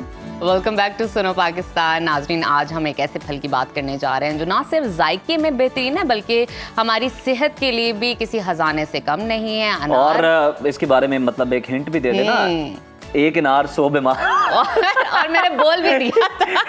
इतनी आसान हिंट दिया मैंने आपको। हाँ, और जिसे मुहावरे इंग्लिश में पोमीग्रेनेट्स कहते हैं। इसकी तारीख 5वीं सदी कबल अज़ मसीह से मिलती है। अनार कदीम फलदार दरख्तों में से एक है जिसकी तिब्बी खसूसियात को हज़ारों सालों से तस्लीम किया जा रहा है। अनार मशरिक़ वस्ता और बर-ए-आज़म एशिया में कसरत से पैदा होता है और फ्रांस में कुछ पौधों की उम्र तो जनाब 200 साल तक शुमार की गई है। इसके पौधे झाड़ी नुमा होते हैं जिनकी लंबाई तकरीबन 5 से 10 मीटर यानी 16 से 33 फीट तक हो सकती है। माहिरीन नबातात के मुताबिक एक अनार में 200 से लेकर 1400 तक दाने या बीज पाए जा सकते हैं। बिल्कुल, और जदीद तहकीक ने ये बात साबित की है कि अनार ना सिर्फ एंटीऑक्सीडेंट हैं बल्कि इसमें विटामिन सी, विटामिन के भी पाया जाता है। और इसके साथ साथ आपको ये भी बताते हैं कि अनार में मौजूद जो एंटीऑक्सीडेंट हैं वो आपके लिए बहुत बेहतरीन है, क्योंकि वो ग्रीन टीज़ और ब्लूबेरीज से भी ज़्यादा 3 गुना ज़्यादा फ़ायदेमंद है इंसानी जिस्म के लिए। और इसके साथ साथ आपको ये भी बताते हैं कि ये आपकी बॉडी के अंदर जो फ्री रेडिकल्स होते हैं उसको ख़त्म करता है, क़ुव्वत मुदाफ़ियत को स्ट्रॉन्ग करता है, डाइजेस्टिव सिस्टम और इम्यूनिटी को मज़ीद स्ट्रॉन्ग करता है। तो अनार काफ़ी बेहतरीन है। मेरा ख्याल है नजफ़ ने आपको बहुत सारे अनगिनत फ़वाइद जो है अनार के बता दिए हैं, इसकी अहमियत बता दी है, इसके तिब्बी फ़वाइद, और अब इसकी मुतालिक मज़ीद गुफ्तगू कर लेते हैं कि इसके क्या असरात होते हैं। हमारे साथ स्टूडियो में मौजूद है माहिर ग़िज़ाइयत ज़ुनैरा हुसैन। Zunaira, welcome to Suno Pakistan. सबसे पहले तो ये बताइए कि अनार को ग़िज़ाइयत के लिहाज से सुपर फूड कहा जाता है, तो अनार में से कौन से ख़ास ग़िज़ाई अज्जा पाए जाते हैं जो दीगर फलों में नहीं होते और इसे दूसरे फलों से मुनफरिद बनाते हैं? देखिए, अगर हम मेडिकली बात करें तो अनार के कई सदी से मेडिकली इसको प्रूव किया जा रहा है कि इसमें बहुत ज़्यादा इसके हेल्थ बेनिफिट है मेडिकली अगर हम बात करें, क्योंकि इससे इसके जो सीड्स हैं उससे मेडिकेशंस भी बनाई जाती हैं। और वो खुश्क अनार का पाउडर भी आपको पता है कि बहुत सारी मेडिकेशंस में, बहुत सारे डिजीज़ को क्योर करने में यूज़ होता है। और सबसे बड़ा जो इसका फ़ायदा, it is anti cancerous properties इसमें जो है। इसको एक वर्ड में रिसर्च पढ़ी थी अभी 2-4 दिन पहले, उसमें लिखा हुआ था कि it is chemo protective, like कि इतनी ज़्यादा इसके अंदर हेल्थ बेनिफिट्स हैं कि अगर हम इसको कंज्यूम करना स्टार्ट करते हैं, और ये रिसर्चेस सारी प्रूवन है, क्योंकि ये माइस पे, आपको पता है जो भी रिसर्च होती है वो माइस पे की जाती है। देखिए ना, कुरान पाक में भी इस फल का जिक्र है और आपने बताया कि मतलब कीमो से भी, जो कि बड़ा तकलीफ दे अमल है, लेकिन कितना इस्तेमाल होना चाहिए, ये एक हद भी तो जो है ना वो भी उसका तयन होना भी जरूरी है। जूसेस बिल्कुल सेफ होते हैं, लेकिन मैं हमेशा रिकमेंड करती हूँ कि जब भी आप कोई फ्रूट का जूस लेते हैं ना, तो क्योंकि फ्रूट जब भी हमारी बॉडी में जा रहा होता है तो वो फॉर्म ऑफ शुगर में कन्वर्ट हो रहा होता है। अगर हम अनार की बात करें तो उसमें फ्रुक्टोज भी है, सुक्रोज भी है, ठीक है, ग्लूकोज भी है। तो जब भी आप फ्रूट ले रहे हैं उसको आपने चीनी के बगैर लेना है, चीनी के बगैर और फाइबर के साथ। ये बहुत बड़ी ज़ुनैरा डिबेट है कि जूस लेना चाहिए या फल को वैसे खाना चाहिए। आई गेस वैसे ही अनार के केस में क्या है? वैसे भी खा सकते हैं जूसेस भी। देखिए, समटाइम्स हम वैसे नहीं खाते, हम कहते हैं यार हम लिक्विड ले लेंगे तो वो ज़्यादा अच्छा है, क्योंकि वो हमें कंज्यूम करना ईजी होता है। लेकिन यही बात मैं हमेशा, एक फालसे पे मेरा टॉपिक हुआ था, उसमें मैंने कहा था कि फालसे में भी आपने चीनी को ऐड नहीं करना, ठीक है। और नवासे में तो इतनी भर भर के चीनी ऐड की जाती है कि उसकी जो देखिए, खटास है उसका भी पता नहीं चलता, बल्कि शुगर इटसेल्फ जो है वो एक इन्फ्लेमेशन अच्छा कॉज कर रही ज़ुनैरा, होती है मुझे बॉडी ये में। बताइए कि जैसे कि अभी हमने बात की जूसेस के हवाले से, अगर आप बिल्कुल। जूस भी पीना चाहते हैं तो मेक श्योर कीजिए उसमें फाइबर जरूर ऐड हो। एग्जैक्टली मुझे ये बताइए, अनार में बहुत सारे इकसाम है, हम देखते हैं व्हाइट अनार भी है, Red एक भी बहुत है। ज्यादा रेड है, एक रेडिश जरा लाइट आपने रेड कभी है। खरीदा भी है अनार खुद? खरीद के आ जाता बताएं, है बहुत ही, मुझे जाना नहीं पड़ता रेड बाहर। अनार जो आजकल मार्केट में उसे क्या बोला जाता है? तो मुझे फिलहाल बात कंधारी अनार, करने असल में हमें अनार देखिए, सिर्फ खुद बहुत आ और जाता है जो घर। सफेद है उसे बदाना बोला जाता है। देखिए जो खरीदार है उनसे पूछ। हम आपस में कर लेते हैं, हमें तो ज़ुनैरा निकला को हुआ भेज- मिल जाता है भाई, हमें नहीं वाह वाह वाह, अच्छा आप मुझे तुम्हारा बताइए खुशकिस्मत कौन सा लोग हैं। बेनिफिट ज्यादा है रखता दोनों है? की नजफ दोनों की, बट White रेड भी अनार और red yes, भी। लेकिन रेड अनार की रेड ज्यादा तो मेरे तो गले को ठीक लगता है। है। लगता है, बिल्कुल लगता है। तो लेकिन होता white थोड़ा जरा सा। थोड़ा सा मीठा मीठा वो ठीक है, होता है वो बिल्कुल। ठीक है, तो जूस दोनों में की प्रॉपर्टी सेम ही है कि दोनों को ही आप यूज कर सकते हैं जैसे आपके लिए इजी है, बट मेक श्योर के शुगर ना हो। और अगर आप चलिए, ये additive आपने ले मुझे रहे हैं तसल्ली तो- दे दी है। मुझे लगा था कि शायद पता नहीं इसमें कोई ग़िज़ाइयत कम होती है। नहीं, दोनों की न्यूट्रिशनल वैल्यू सेम है। इसके अंदर फॉलिक एसिड भी पाया जाता है, ठीक है। और क्योंकि हम रिप्रोडक्शन के लिए फॉलिक एसिड दे रहे होते हैं, तो जो भी लोग अच्छा। कंसीव करना चाह रहे होते हैं they can use to have अनार का जूस और अनार इन अ डे। बिल्कुल ठीक। अच्छा मुझे ये बताइए कि ऐसे लोग जिनको ऑलरेडी आपको पता है स्मोक है आजकल, बिल्कुल। और कुछ लोगों को चेस्ट इन्फेक्शन है, गला जल्दी खराब हो जाता है, अब वो अनार नहीं खा सकते। आजकल वैसे भी मौसम जो है बिल्कुल, अनार बिल्कुल। का है, लोग जूसेस पी रहे हैं, वैसे खा रहे हैं। अब जिनको ये इशू है वो लोग क्या करें, उस किस केस तरह में- अनार की अफादियत से फायदा उस उठाएं? केस में वो थोड़ा अवॉइड ही करें फॉर टाइम मत लें। हाँ मत लें, क्योंकि आपको पता है वही जैसे उज़ैर को बहुत तंग करता है ना, और लोगों को जाहिर सी बात है हमारे जैसे थ्रोट इन्फेक्शन है या कुछ लोगों का जो डाइजेस्टिव सिस्टम है वो भी थोड़ा वीक होता है, तो ठीक वो है। जाके फिर अफेक्ट कर रहा होता है, क्योंकि इसमें सिट्रिक एसिड भी प्रेजेंट है ना, तो वो गले को अफेक्ट करता है। तो इस वजह से फॉर हमारा टाइम तो बोलने वाला काम है, हमारे तो वैसे ही गले का जो है ख्याल फॉर रखना टाइम बड़ा आप जरूरी है। अवॉइड करें, लेकिन लेना है तो फिर जूस में असल में ना ज्यादा एक्सट्रैक्ट आ जाता है, तो खा लें ज्यादा बेहतर है। अच्छा सुनहरा, ये भी बताएं कि दिल की सेहत के लिए भी ये फायदेमंद है? कार्डियोवास्कुलर में भी रिसर्चेस ने प्रूव किया कि कार्डियोवास्कुलर हेल्थ के लिए भी, आपके कोलेस्ट्रॉल को मेंटेन करने के लिए, जिसको हम बोलते हैं डिसलिपिडीमिया, कि आपका कोलेस्ट्रॉल प्रोफाइल जो है वो खराब हुआ होता है, ट्राइग्लिसराइड्स बढ़े हुए होते हैं, एचडीएल कम हुआ होता है, एलडीएल ज्यादा हुआ होता है, तो उसको भी ये प्रिवेंट कर सकता है। अच्छा एक और, डायबिटीज पे इसकी कोई इतनी बहुत खास रिसर्च नहीं है, उस पर भी अच्छा। इख्तिलाफात ही चल रहे होते हैं कि आइदर डायबिटिक पेशेंट ले सकते हैं नहीं, तो वो एक Authentic, बिल्कुल most recent research क्या है हाँ इसमें? ऑथेंटिक अभी यही है कि वो बहस और मुबाहिसा है कि सम रिसर्चेज में कहते हैं कि ले सकते हैं, किसी पे रिसर्च हुई तो उनमें उनकी ग्लूकोज लेवल को कंट्रोल किया गया, बट जी। सम में नहीं भी है, तो इसका कोई proven benefit for diabetic patient नहीं है। लेकिन वैसे अगर ओवरऑल आपको कोई भी मसला है, कैंसर के लिए, मैं कैंसर की जितनी भी टाइप्स हैं, कॉलोन कैंसर है, लंग कैंसर है, स्किन कैंसर है, उस पर रिसर्चेज ने बहुत ज़्यादा इसको कहा है कि आप ले सकते हैं बिकॉज ऑफ इट्स एंटी अब कैंसर। कुछ लोग, एक तो आप बीमारी की वजह से अनार नहीं खा रहे, अब कुछ लोग वैसे ही ना अनार को पसंद नहीं करते, जिसने अभी उज़ैर ने कहा कि उसका गला पकड़ा जाता है, उसको ऐसे, खट्टा लगता है, ऐसे बहुत वो सारे सिर्फ लोगों रेड को अनार, लगता है, रेड हाँ। अनार सर, तो वाइट फिर- नहीं है। आपने मेंशन करना था ऐसे तो उन लोगों के लिए किस तरह उनको इस तरफ लाया जाए ताकि वो खा नजफ, अभी मैं देख रही थी कि अनार का जो पाउडर है ना वो भी काफी हमारी रेसिपीज में यूज हो रहा बिल्कुल, होता है, कलर के लिए और टेस्ट के लिए। एग्जैक्टली, तो वो भी ले सकते हैं वो आप उसके तो लिए। किचन में ही चले गए स्टूडियो से। और जरूरी स्किन ये- के लिए बहुत हाँ। अच्छा है, जो हमारी लेडी स्किन के लिए और जो शादी अच्छा, जिनकी skin आने के वाली लिए होती है, खाने के लिहाज से या एप्लीकेशन में? आप एप्लीकेशन में भी उसका पाउडर यूज होता है, पील ऑफ दैट सीड से जो पाउडर बनता है वो, और फिर हमारे जो दांतों के मसले होते हैं, अक्सर हमारे बैक्टीरियल इन्फेक्शन हो जाता है, Yes. उसके लिए भी वो यूज हो रहा होता है पाउडर। इसके साथ ही साथ स्किन पे एप्लीकेशन के लिए, और पोमग्रेनेट ऑयल को भी बहुत अच्छा समझाता है स्किन के डिजीजेस को क्योर करने के लिए। सुन ले आप गौर अच्छा, से। ये भी उसमें क्लैरिटी जरूरी है कि ये वो वाला ऑयल है जो अच्छा स्किन के लिए है, ये exactly. पकाने वाला नहीं है। नहीं स्किन के लिए, स्किन के सही, लिए, सही। ठीक है। तो इसके मतलब वेरियस हेल्थ बेनिफिट्स हैं, विटामिन सी रिच है, विटामिन ए है, आप ले सकते हैं इसको बिल्कुल, लेकिन हर चीज का लेने अच्छा, का एक तरीका वेट होता लॉस है। के लिए भी ये इसमें कोई ऐसी चीज है जो बड़ी मददगार साबित हो सकती है? वेट लॉस में फ्रूट्स तो आप ले सकते हैं, कोई मसला नहीं है, लेकिन बस कोशिश ये करें कि जितने चीनी वाले ज्यादा फल हैं, ज्यादा फ्रुक्टोज वाले, उनको आप कम इस्तेमाल करें, ठीक है। और अच्छा। डायबिटीज के केस लेकिन में कहा जाता है कि कुदरती उस फलों में तो कुदरती तौर पर जो है ना वो होता मिठास है, पाई जाती है और मिठास ये इतनी होती है। हार्मफुल नहीं है, नहीं होती, लेकिन बिल्कुल। बताना जरूरी है कि ज्यादा आप बिल्कुल। इस्तेमाल कर रहे हैं तो फिर तो कोई ना कोई नुकसान होगा। देखिए अंदर जाके तो शुगर में ब्रेक डाउन हो रहे हैं ना मॉलिक्यूल्स, तो एक चीज को आपने बैलेंस्ड वे में एक एतदाल में लेके चलना है, तो फिर ही अच्छा, है का खाने से benefit। पहले खाना फल जरूरी होता है या फायदेमंद ज्यादा है या खाने के बाद? क्योंकि ये बहुत बड़ी बहस है। हाँ। कुछ लोग कहते हैं खाने के बाद आपको फल लेना चाहिए, डाइजेशन के लिए बहुत इजी हो बिल्कुल, जाता है। बिल्कुल। कुछ लोग कहते हैं नहीं खाने से पहले लें। हम किसी क्या बहस में नहीं बेहतर है? पड़ेंगे, आपके खाने के दरमियान में जो according to टाइम you होता जितने भी है, आपने बिल्कुल cases deal किए हैं, बिल्कुल आपको क्या उसमें लगता क्या हम उसको एज अ स्नैक एक ऑप्शन दे देते हैं, यानी कि नाश्ते और लंच के दरमियान में जो आपके पास ठीक टाइम है। आता है उसमें आप एज अ स्नैक उसको फ्रूट बाउल को ले सकते हैं।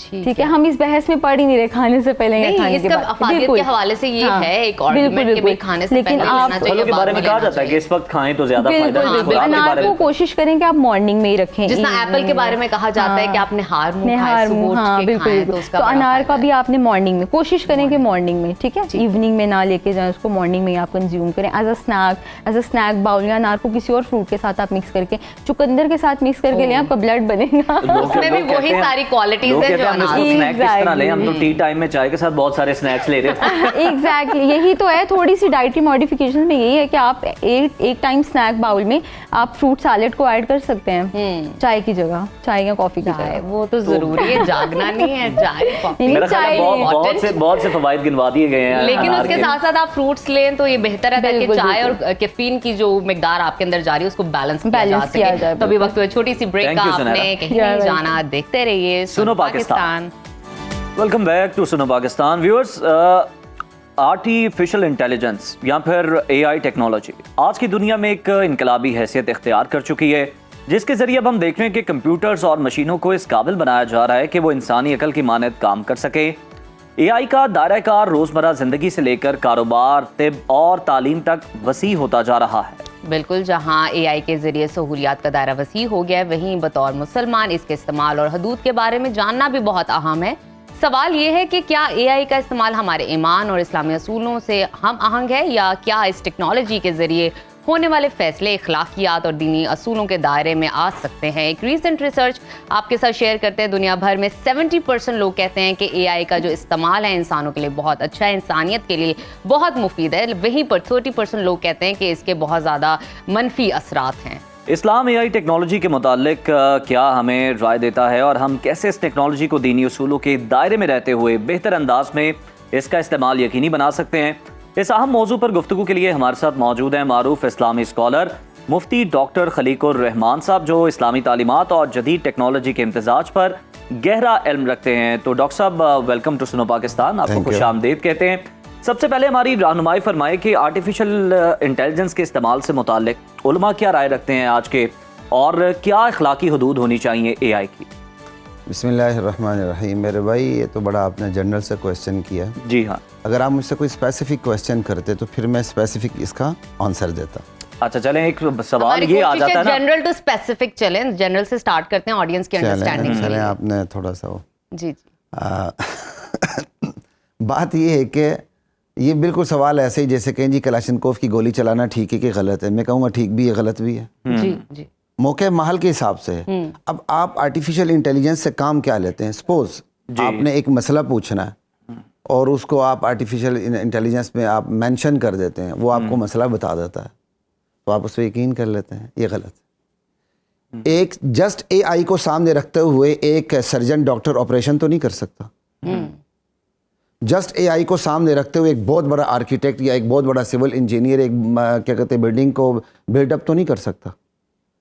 लामाला वो अपने अथेंटिसिटी को देखेगा। बिल्कुल बिल्कुल। तो अथेंटिसिटी इसके अंदर कितनी है? एआई के जो खुद अपने बड़े हैं, वो चेयरमैन है, वो कहते हैं इसके अंदर 40% अथेंटिसिटी है। फिर इसके अंदर प्रोग्रामिंग है, जो आपने देना है उसने वही आंसर देना है। आपने एक चीज़ रख दी है 2021 में और आप उससे सवाल करें 2024 में, वो किस तरह आपको कंप्लीट एक अच्छा आंसर देगा? लेकिन आप इसको हेल्पिंग टूल के तौर पर इस्तेमाल कर सकते हैं। ठीक। ये नहीं कि आपको कोई मसला दरपेश हुआ है, जस्ट आपने एआई को क्लिक किया और अपनी सारी चीज़ें मेंशन कर दी और आपने जवाब ले लिया। नहीं, ऐसा नहीं होता। आप अगर दीन से मुतालिक सवाल है तो जाके आप पूछ लें। मुमकिन है आपको अपना सवाल समझाने में गलती लगे जी, और पता नहीं उसके कितने पहलू हों। बज़ाहिर लोगों को लगता है कि हमारा ये सवाल इस पहलू से ताल्लुक़ रखता है, उसका जवाब कुछ और आ रहा होता है। मिसाल के तौर पर एक मेरा प्रोग्राम एक मशहूर टीवी चैनल पे चंद दिन पहले हुआ, बल्कि कल टेलीकास्ट हुआ था। वहाँ एक इसी किस्म का सवाल हुआ। एंकर ने कहा जी, बल्कि शायद गेस्ट नहीं कहा कि जी क्या औरत तलाक दे सकती है कि नहीं? तो उसने फ़ौरन जवाब दे दिया, नहीं दे सकती। मैंने कहा मैं नहीं ना, अगरचे हम यही कहते हैं कि तलाक की गिरह जो है मर्द के हाथ में है, लेकिन इसमें अइम्मा का इख्तलाफ है, तो आपका AI जवाब क्यों नहीं दे रहा इसको? आपने तो सिंपल इतना लिख दिया, सिंपल उसने आगे से नो कह दिया, बात ख़त्म हो गई। हालांकि इसकी बहुत सी सूरतें कि अगर मर्द तलाक को सुपुर्द कर देता है, इख्तियार औरत को क्या दे सकती कि नहीं, फिर AI का जवाब देखें।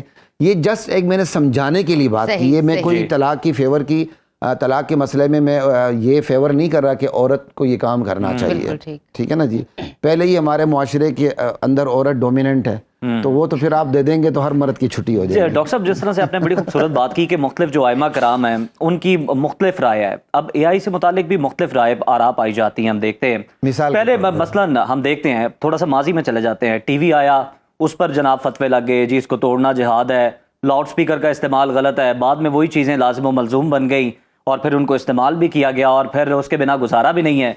तो इससे मुतालिक तो आगे चल के फिर ऐसा नहीं होगा कहीं? नहीं, ऐसी बात नहीं है। देखिए सीधी सी बात है, मैं आ रहा हूँ ना टीवी पे, मेरे घर में टीवी नहीं है, मैं सोशल मीडिया पे आता हूँ जी, मेरे बच्चे सोशल मीडिया को नहीं जानते।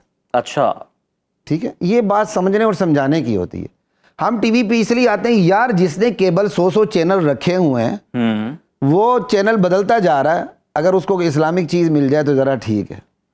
ठीक है, अब आता हूँ आपकी तरफ की जी, पहला टीवी तोड़ा जाता था जी, ठीक है। इस्लाम आपको कहाँ इजाज़त देता है कि 100 चैनल लिख के आप नंगेपन, फाशी और क्या कहते हैं, और यानी का क्या कहते हैं, मुशाहदा करें। इस्लाम तो आपको इजाज़त देने के लिए तैयार नहीं देता। और इस तरह और बहुत सी चीज़ें जी, पहले जी ये मना करते थे। लेकिन हम इसी बात पे डॉक्टर साहब रुक जाते हैं ना, जिस तरह से आपने पहले बात की सिचुएशन AI अगर है तो इसका, जैसे क्लैशनकोव की आपने बड़ी खूबसूरत मिसाल दी, गोली चलाना ठीक है, नहीं है, फायदे भी हैं नुकसान भी हैं, तो टीवी के भी फवायद भी हैं, इस्लामिक चैनल्स भी आ रहे हैं, मैं आपको बता रहा हूं, तालीमात भी मिल रही है, नुकसानात भी साथ साथ। मेरी बात सुनो जी जी प्लीज, जैसी सिचुएशन होगी वैसा आंसर होगा। बिल्कुल ठीक है। अब आप जाके जज को इतराज करेंगे जी आपने एक केस पे ये फैसला दिए थे, एक केस पे ये फैसला दिए थे, वो कहेगा जाओ 10 साल लॉ पढ़ो, 20 साल प्रैक्टिस करो, फिर इसका जवाब लेने हमारे पास आओ। लेकिन हम देखते हैं अदालती मामलात में अदालती नज़ीरें रखी जाती है ना सामने जजेस के सामने। देखें ना, आप तो मेरा जी जितना मर्जी आप प्रेसिडेंट रखें जी, जज होता है, जज को पता होता है, ठीक है, ठीक है। बात ये कि आपने एक सवाल कर लिया, अब आप कहते हैं जी इसमें इस्लामिक भी क्या कहते हैं बातें होती हैं। मुझे ईमानदारी से बताएं, इस्लामिक प्रोग्राम पे आके कितने लोग रुकते हैं? एक मुजरा और डांस हो रहा हो उस पे जाके रुकेंगे, कि या कुरान का दरस हो रहा उस पे जाके रुकेंगे? इसलिए हम टोटली कहते हैं कि आपके घर में केबल शेबल टेबल कुछ नहीं होना चाहिए। जिसने रख लिया हम उसके लिए प्रोग्राम। अच्छा, आपने कुछ ही देर पहले हमारे प्रोग्राम करने से ये चीजें जायज नहीं होती। लेकिन डॉक्टर साहब बहुत से घर ऐसे हैं जहाँ पे सिर्फ हम देखते हैं कि मतलब मैंने पर्सनली देखा है कि वहाँ पे सिर्फ 40 न्यूज चैनल रहा होता है, वो सिर्फ मालूमात ले रहे होते हैं। आपके न्यूज में क्या होता है? आपके न्यूज तक में ठुमके होते हैं, आपके न्यूज तक में ठुमके होते हैं यार, वो क्या कर रहे हैं? अच्छा, वो भी रहनुमाई कर दें किस तरह से? किस तरह से? मैं आपकी रहनुमाई करूं? जी जी आप करें ना, देखिए आप माहिर हैं, आप रहनुमाई करें, माहिर आप हैं। हर वक्त आप यहाँ होते हैं, न्यूज को आप देख रहे होते हैं, इधर न्यूज चल रहे होते हैं और साथ ही ठुमके आ रहे होते हैं। ये क्या बात हुई भाई? ये तो इसमें आप मेरी रहनुमाई करें, क्यों हो रहा है? डॉक्टर साहब न्यूज तो सीरियस जॉब है। न्यूज हो ना, सिंपल न्यूज हो, आपके न्यूज़ की समझ नहीं आ रही कि कौन से ठुमके की बात कर रहे हैं। वही जो आप समझ रही हैं। नहीं, मैं आप समझ नहीं पा रही। मुझे आपका जवाब ही समझ। अच्छा, इसमें बात कर लेते हैं। जैसे कुछ ही देर पहले आप ही ने कहा कि किसी भी चीज का इस्तेमाल आप पर लाजिम है कि आप उसको पॉजिटिव करें या नेगेटिव करें। क्या हम उस चीज को, AI को पॉजिटिव इस्तेमाल कर सकते हैं? ऑथेंटिक इस्लामिक एप्लीकेशन अगर हम बना दें AI से आप चले गए, इज दैट पॉसिबल? AI से चले गए आप सीधे चैनल्स पे, सवाल ही डिफरेंट हो जाता है, जवाब ही डिफरेंट हो जाता है। वो भी मीडियम है ना, डिबेट फैल गई है ना, मीडियम है, बिल्कुल मीडियम, टेलीविजन से ही फर्दर आगे मीडियम का सवाल जवाब और है। अच्छा, इसका जवाब मतलब आप टेलीविजन के कंप्लीटली खिलाफ हैं, लेकिन आप AI के मैं टेलीविजन का खिलाफ नहीं हूँ, उसके गलत इस्तेमाल का खिलाफ हूँ, और उसका अक्सर गलत इस्तेमाल हो रहा है। अच्छा, ये मोबाइल मेरी जेब में, ये मेरी मजबूरी है, ठीक है। अक्सर गलत इस्तेमाल, बिल्कुल ही गलत इस्तेमाल तो नहीं हम कह सकते कि अक्सर ही उसका जो है ना। जी जी, अक्सर गलत इस्तेमाल, बिल्कुल तो मानते हैं ना। जी जी जी। तो AI का दुरुस्त इस्तेमाल ठीक है, लेकिन दुरुस्त इस्तेमाल से ये मतलब नहीं कि आपको कोई मसला दरपेश हो गया आप मुफ्ती गूगल से फतवा ले लें,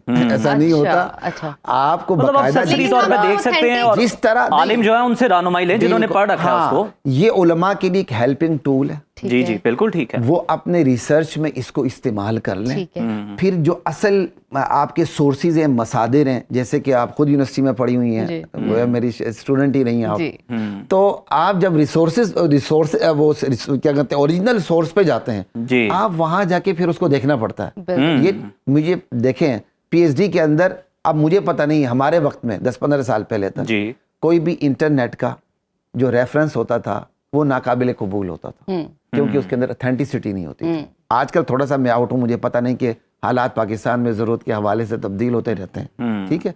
बात ये है कि एआई जो है वो ज़रूरत की तहत आप इस्तेमाल कर ले, लेकिन ऐसा नहीं होता कि आप बीमार हैं और एआई से पूछे और अपना इलाज शुरू कर दे, अपनी ट्रीटमेंट शुरू कर, ऐसा नहीं होता। अक्सर गलत है ना, वो डॉक्टर ने पढ़ाई इससे की, भी उनके पास ज्यादा- जाएं। अब बता, ये इससे भी ज्यादा गलत है कि आपको कोई शरई मसला पेश आ गया, आप उलमा से रहनुमाई की बजाय एआई से पूछना शुरू कर। अच्छा, अब अभी मुझे ये बताइए कि बाहर जितनी भी रिसर्च हो रही है मगरबी ममालिक में, वो इंटरनेट के थ्रू होती है, वेबसाइट्स होती हैं, वहाँ पे बुक्स बिल्कुल। होती हैं, आर्टिकल्स होते हैं, जितने भी स्टूडेंट्स हैं उनको स्टडी करके फर्दर रिसर्च करते हैं और अपना एक डॉक्यूमेंट लिखते हैं। Is that right?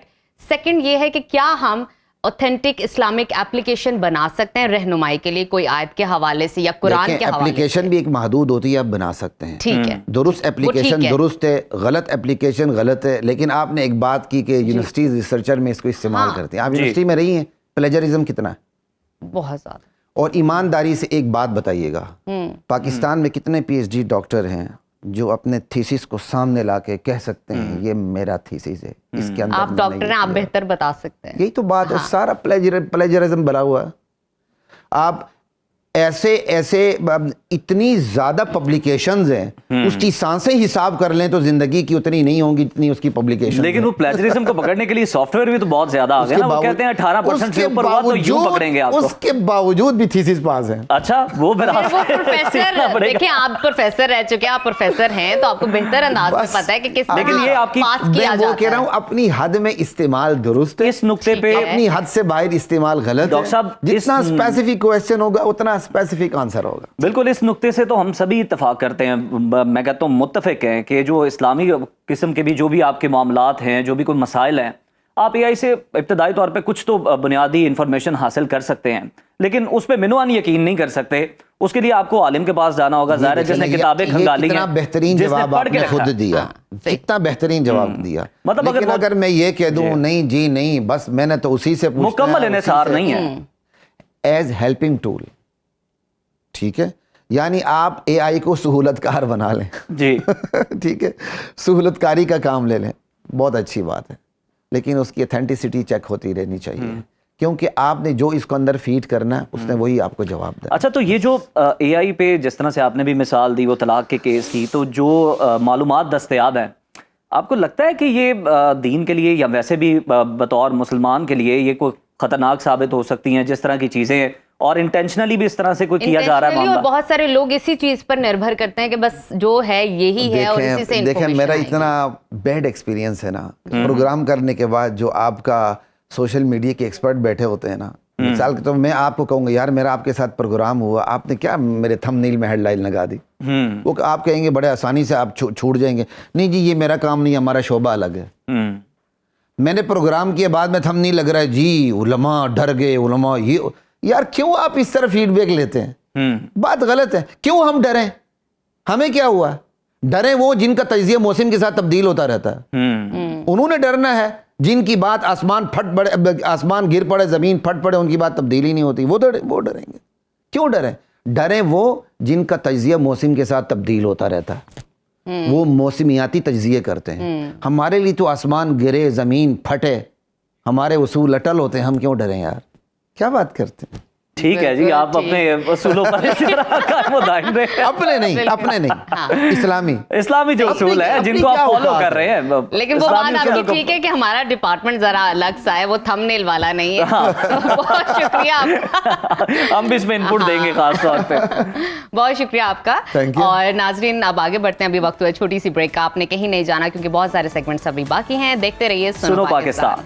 नाज़रीन, प्रोग्राम के सिलसिले को हम आगे बढ़ाते हैं और आपकी अब मुलाकात कराते हैं एक ऐसी शख्सियत से जो ना सिर्फ क्लासिकल मौसीकी के विरसे को जिंदा रखे हुए हैं, बल्कि इसे नई नस्ल तक पहुंचाने का अज़्म भी रखते हैं। खुशकिस्मती से हमारे माशरे में रिवायती मौसीकी की एक मजबूत बुनियाद मौजूद है और उसी में एक नुमाया नाम है शाम चौरासी घराने का, जिसका ताल्लुक सदियों पुरानी मौसीकी की रिवायत से है। बिल्कुल, शाम चौरासी घराना ये वो घराना है जिसने मुगल दौर से लेकर आज तक अपनी क्लासिकल मौसीकी को असल रूह में जिंदा रखा और इस घराने ने धुरपद और जुगलबंदी की साख्त बरकरार रखी और अपना हिस्सा और अपना मुकाम बरकरार रखा। इस घराने ने अजीम फनकार मौजूद थे, उस्ताद सलामत अली खान और उस्ताद नज़ाकत अली खान जैसे बड़े नाम शामिल हैं। आज हमारे साथ मौजूद हैं इसी घराने के उभरते हुए फनकार फैज़ान अली खान, जो वो उस्ताद शफकत अली खान साहब के साहबजादे हैं और अपने दादा और वालिद की तरह मौसीकी की दुनिया में मुनफरिद पहचान बना रहे हैं। तो आइए उन्हें वेलकम करते हैं। वेलकम आपको। बहुत शुक्रिया आपका। अस्सलाम वालेकुम मलिक साहब। वालेकुम सलाम। कैसे हैं आप? खैरियत से हैं? मैं खैरियत से हूँ। आप कैसे कैसे रहे आपके दौरे गैर मुल्की? सर अल्हम्दुलिल्लाह, अल्लाह का करम है, बहुत अच्छे रहे। अच्छा। और बड़ा मौसीकी का फ़रोग हुआ। जबरदस्त। And we had a great tour recently. हमारा नॉर्थ अमेरिका का टूर था मेरे वालिद साहब का। अच्छा। मेरा उस मौसीकी के नाम से टूर को हमने और जो ही आप पाकिस्तान आए हमने कहा आपको पकड़ और लेते हैं और अपने शो में ले पाकिस्तान आते आप आए हैं। और नताइज लेके आए अमेरिका बहुत से। शुक्रिया आप सब लोगों का हमें बुलाना बड़ा खुशाइंद है मेरे लिए। बहुत शुक्रिया। अच्छा, आप माशाल्लाह बड़े वेल एजुकेटेड हैं और बड़ा अच्छा बोलते भी हैं गाने के अलावा, तो ये बताएं किस उम्र से आप गा रहे हैं? और जी मैंने तो सीखना, हमारे घराने में जो बुनियाद है मलिक साहब, वो 7 साल की उम्र से शुरू करवा दिया जाता है। अच्छा, 7 साल की उम्र ये फिक्स है? ये फिक्स है क्योंकि ये क्लासिकल म्यूजिक एक ऐसी चीज़ है, ये सारी ज़िंदगी की लर्निंग है। तो आपको इसकी बेसिक्स बहुत पहले से सीखने पड़ते हैं, क्योंकि बहुत सी मुश्किल ओरिएंटेशन है। इतना मुश्किल इस है भी, लेकिन नहीं भी, लोग अक्सर डराते भी हैं कि बहुत मुश्किल है क्लासिकल म्यूजिक। अच्छा। अगर आप किसी चीज़ को सीखेंगे नहीं तो वो मुश्किल ही होगी ना। अगर आप किसी को हाथ नजफ भी बड़ा गुनगुनाने से जो है ना डरती हैं। नहीं, जब भी कहा गया ना, आपकी ब्लड के अंदर देखिए अभी भी कवर कर रही हैं बात।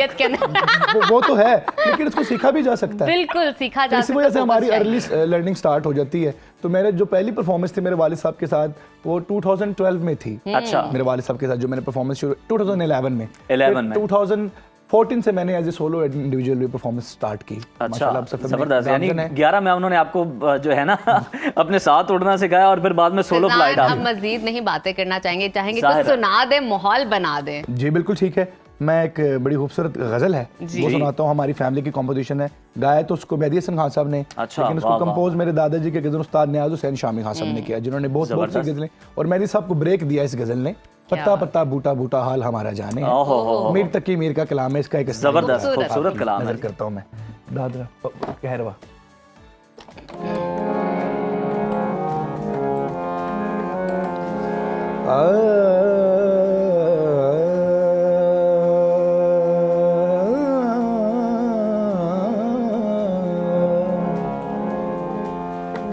हाल हमारा जाने हैं, हाल हमारा जाने हैं, पत्ता पत्ता जाने हैं, पत्ता पत्ता बूटा बूटा हाल हमारा जाने हैं, हाल हमारा जाने हैं, जाने ना जाने गुल ही ना जाने बाग तो सारा जाने हैं, पत्ता पत्ता जाने हैं, पत्ता पत्ता बूटा बूटा।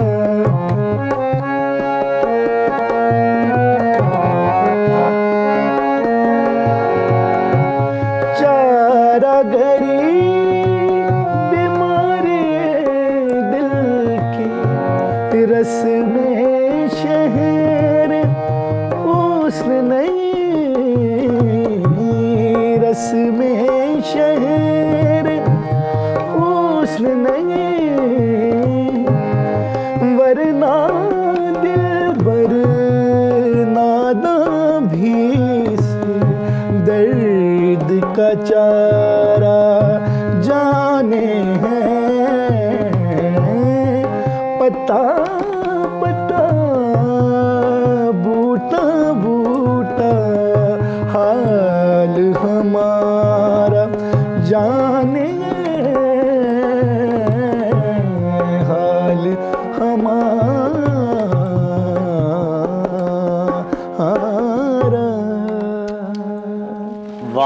बहुत बहुत बहुत जबरदस्त फैजान। मतलब एक तो आपकी आवाज तो अच्छी है ही, फिर जो अल्फाज जो होते हैं ना, मतलब अगर हाल की बात कर लें, हाल हमारा जाने, वो आपने 2-3 बार इस तरह अदा किया कि वो मतलब उसमें माजी की भी झलक नजर आई, मौजूदा की भी, और Variation बहुत मुस्तकबिल का हाल भी जो है ना जो वो नजर आया। आपकी बात को बढ़ाऊंगा, मौसीकी वो बेसलेस है जिसके अंदर एक्सप्रेशन नहीं है। Music is all about expression. अगर आप लफ्ज को एक्सप्रेस नहीं कर सकते तो फिर मौसीकी का मतलब कोई नहीं, क्योंकि लफ्ज लिखा क्यों गया है, क्योंकि उसको एक्सप्रेस करना है। और कंपोजिशन क्यों बनती है, क्योंकि उसको उसके सुरों के साथ उसको एक्सप्रेस किया जाए। मतलब पूरे कलाम का मजा तो है ही, लेकिन वो जो आप अल्फाजों के साथ खेल जाते हैं ना, मुख्तलिफ अदायगी अंदाज जो से थी उसको- अदायगी, बिल्कुल, बहुत खूबसूरत। बिल्कुल अच्छा आपकी। फैजान, मुझे ये बताएं, आजकल के भी सिंगर, आप, मैं तो आपको कहूंगी क्लासिकल तो आप गाते ही गाते हैं, वो तो आपके ब्लड के अंदर है। मुझे ये बताइए कि रैप और वेस्टर्न म्यूजिक को कितना पसंद करते हैं, प्रमोट करते भी हैं या नहीं, जी, मैं आपको और बताता हूँ। सीख रहे हैं और अब्रॉड भी आप विजिट हाँ। करते ही जी, रहते हैं, तो बिल्कुल। फिर मैं बेसिकली कंटेम्प्रेरी म्यूजिक भी करता हूँ सर। अच्छा। क्लासिकल तो अच्छा, फाउंडेशन है, लेकिन मैं पॉप भी गाता हूँ, मैं सूफी भी ओह, गाता हूँ, great। क्योंकि अगर फाउंडेशन आपकी अच्छी हो ना, यानी आपने किसी लिमिट में नहीं अपने आप को मैंने अपने रखा। आप को किसी लिमिटेशंस में नहीं बहुत रखा अच्छा, सर, बहुत क्योंकि जबरदस्त। मेरे ख्याल में मेरी एक अपनी आइडियोलॉजी है। मेरे वालिद साहब भी कहते हैं कि वक्त के साथ अपने आप को एवोल्यूशन करनी चाहिए। बिल्कुल, अब एक- बिल्कुल। क्योंकि जो दुनिया सुन रही है वो भी सुनाना चाहिए लोगों को। जी हाँ। क्योंकि लोग कहते हैं कि क्लासिकल म्यूजिक खत्म हो रहा है, लेकिन नहीं, नहीं। मैं जिस अंदाज का क्लासिकल सुनाता हूँ लोगों को, उसके मैं फेस जरूर मैं वो- बदल रहे हैं, खत्म मैं नहीं बताने हुआ। चाह रहा हूँ कि मैं कैसे क्लासिकल म्यूजिक को आगे अच्छा, कर रहा बताइए। हूँ। मैं क्लासिकल म्यूजिक के, मैं कोई आइटम शुरू करता हूँ, कोई भी गाना, पॉप भी शुरू करता हूँ, लेकिन मैं उसके अंदर क्लासिकल ओरिएंटेशंस रखता हूँ। अच्छा, लोगों ने वो वो गाना किस तरह सुना से? होता है। जी। फॉर एग्जाम्पल मैं आपको भी सुनाता हूँ जी जी कि जरूर तुम्हें दिल सुनाइए। लगी भूल मैं तो जानी चाहता हूँ पड़ेगी। आपसे बातों से एक ज्यादा गाना है, कुछ सुन लें तो वो वो एग्जाम्पल के तौर पे आपको कमाल सुनाता है। हूँ। उसके वो तुम्हें दिल लगी एक गाना है, हाँ जी है जी। बिल्कुल। लेकिन उसके अंदर मैं क्लासिकल ओरिएंटेशन रखता हूँ। तो फिर लोग जब सुनते हैं तो उनको पता लगता है कि यार ये क्या है, ये कुछ नया है। फैजान मुझे लगता है बड़ा दिलचस्प होने वाला है। ये अभी सुनवाते हैं आपको अपनी सुनाता audience को।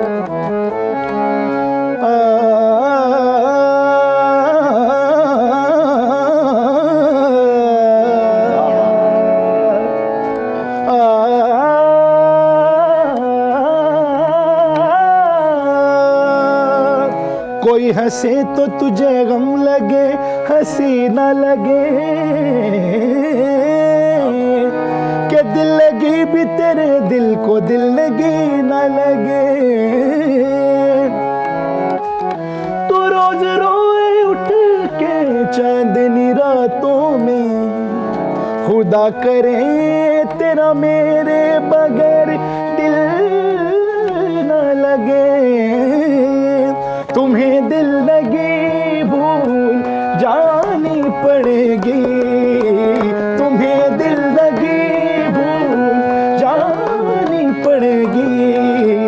मोहब्बत की राहों में आकर तो देखो, मोहब्बत की राहों में आकर तो देखो।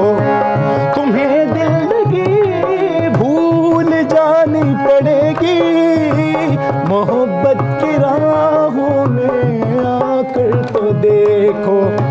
तड़पने पे मेरे ना फिर तुम हंसोगे, कभी दिल किसी से लगा कर तो देखो। मोहब्बत की राहों में आकर तो देखो। वफाओं की हमसे तवक्को नहीं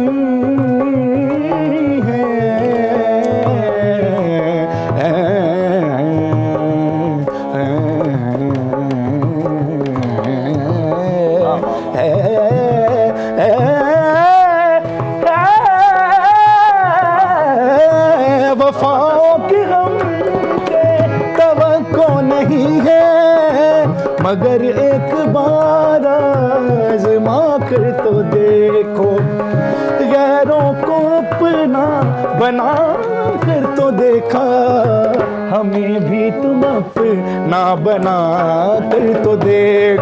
नी नी सा नी दा दा नी दा दा नी दा दा दा नी दा दा दा नी दा दा दा नी दा दा दा नी दा दा दा नी दा दा सा नी दा रे दा दा दा दा नी दा दा नी दा दा नी दा दा नी दा दा नी नी दा दा नी नी दा दा नी नी दा दा नी दा दा नी दा दा नी नी पा पा मा मा पा मा मा पा मा पा मा पा मा मा पा मा मा पा मा पा दा दा दा दा नी नी नी नी नी नी सा ता नी सा ता रे गा रे दा नी दा दा नी दा दा नी दा दा नी दा दा रे गा रे दा नी दा रे गा मा नी दा रे गा मा रे दा नी दा प म ग रे सा रे रे गा म ग म प म प द प द दा नी नी दा नी दा नी दा नी दा सा रे रे गा ग ग म प म प द प द दा नी दा नी दा नी दा नी दा सा रे गा ग म प प द दा नी दा नी दा सा रे गा ग म प प द दा नी दा नी दा म प दा नी दा म प दा नी दा म प दा नी दा म प दा नी दा म प दा नी दा म प दा नी दा म प दा नी सा सा सा सा सा तुम्हें दिल लगे भूल जानी पड़ेगी मोहब्बत की राहों में आकर तो देखो।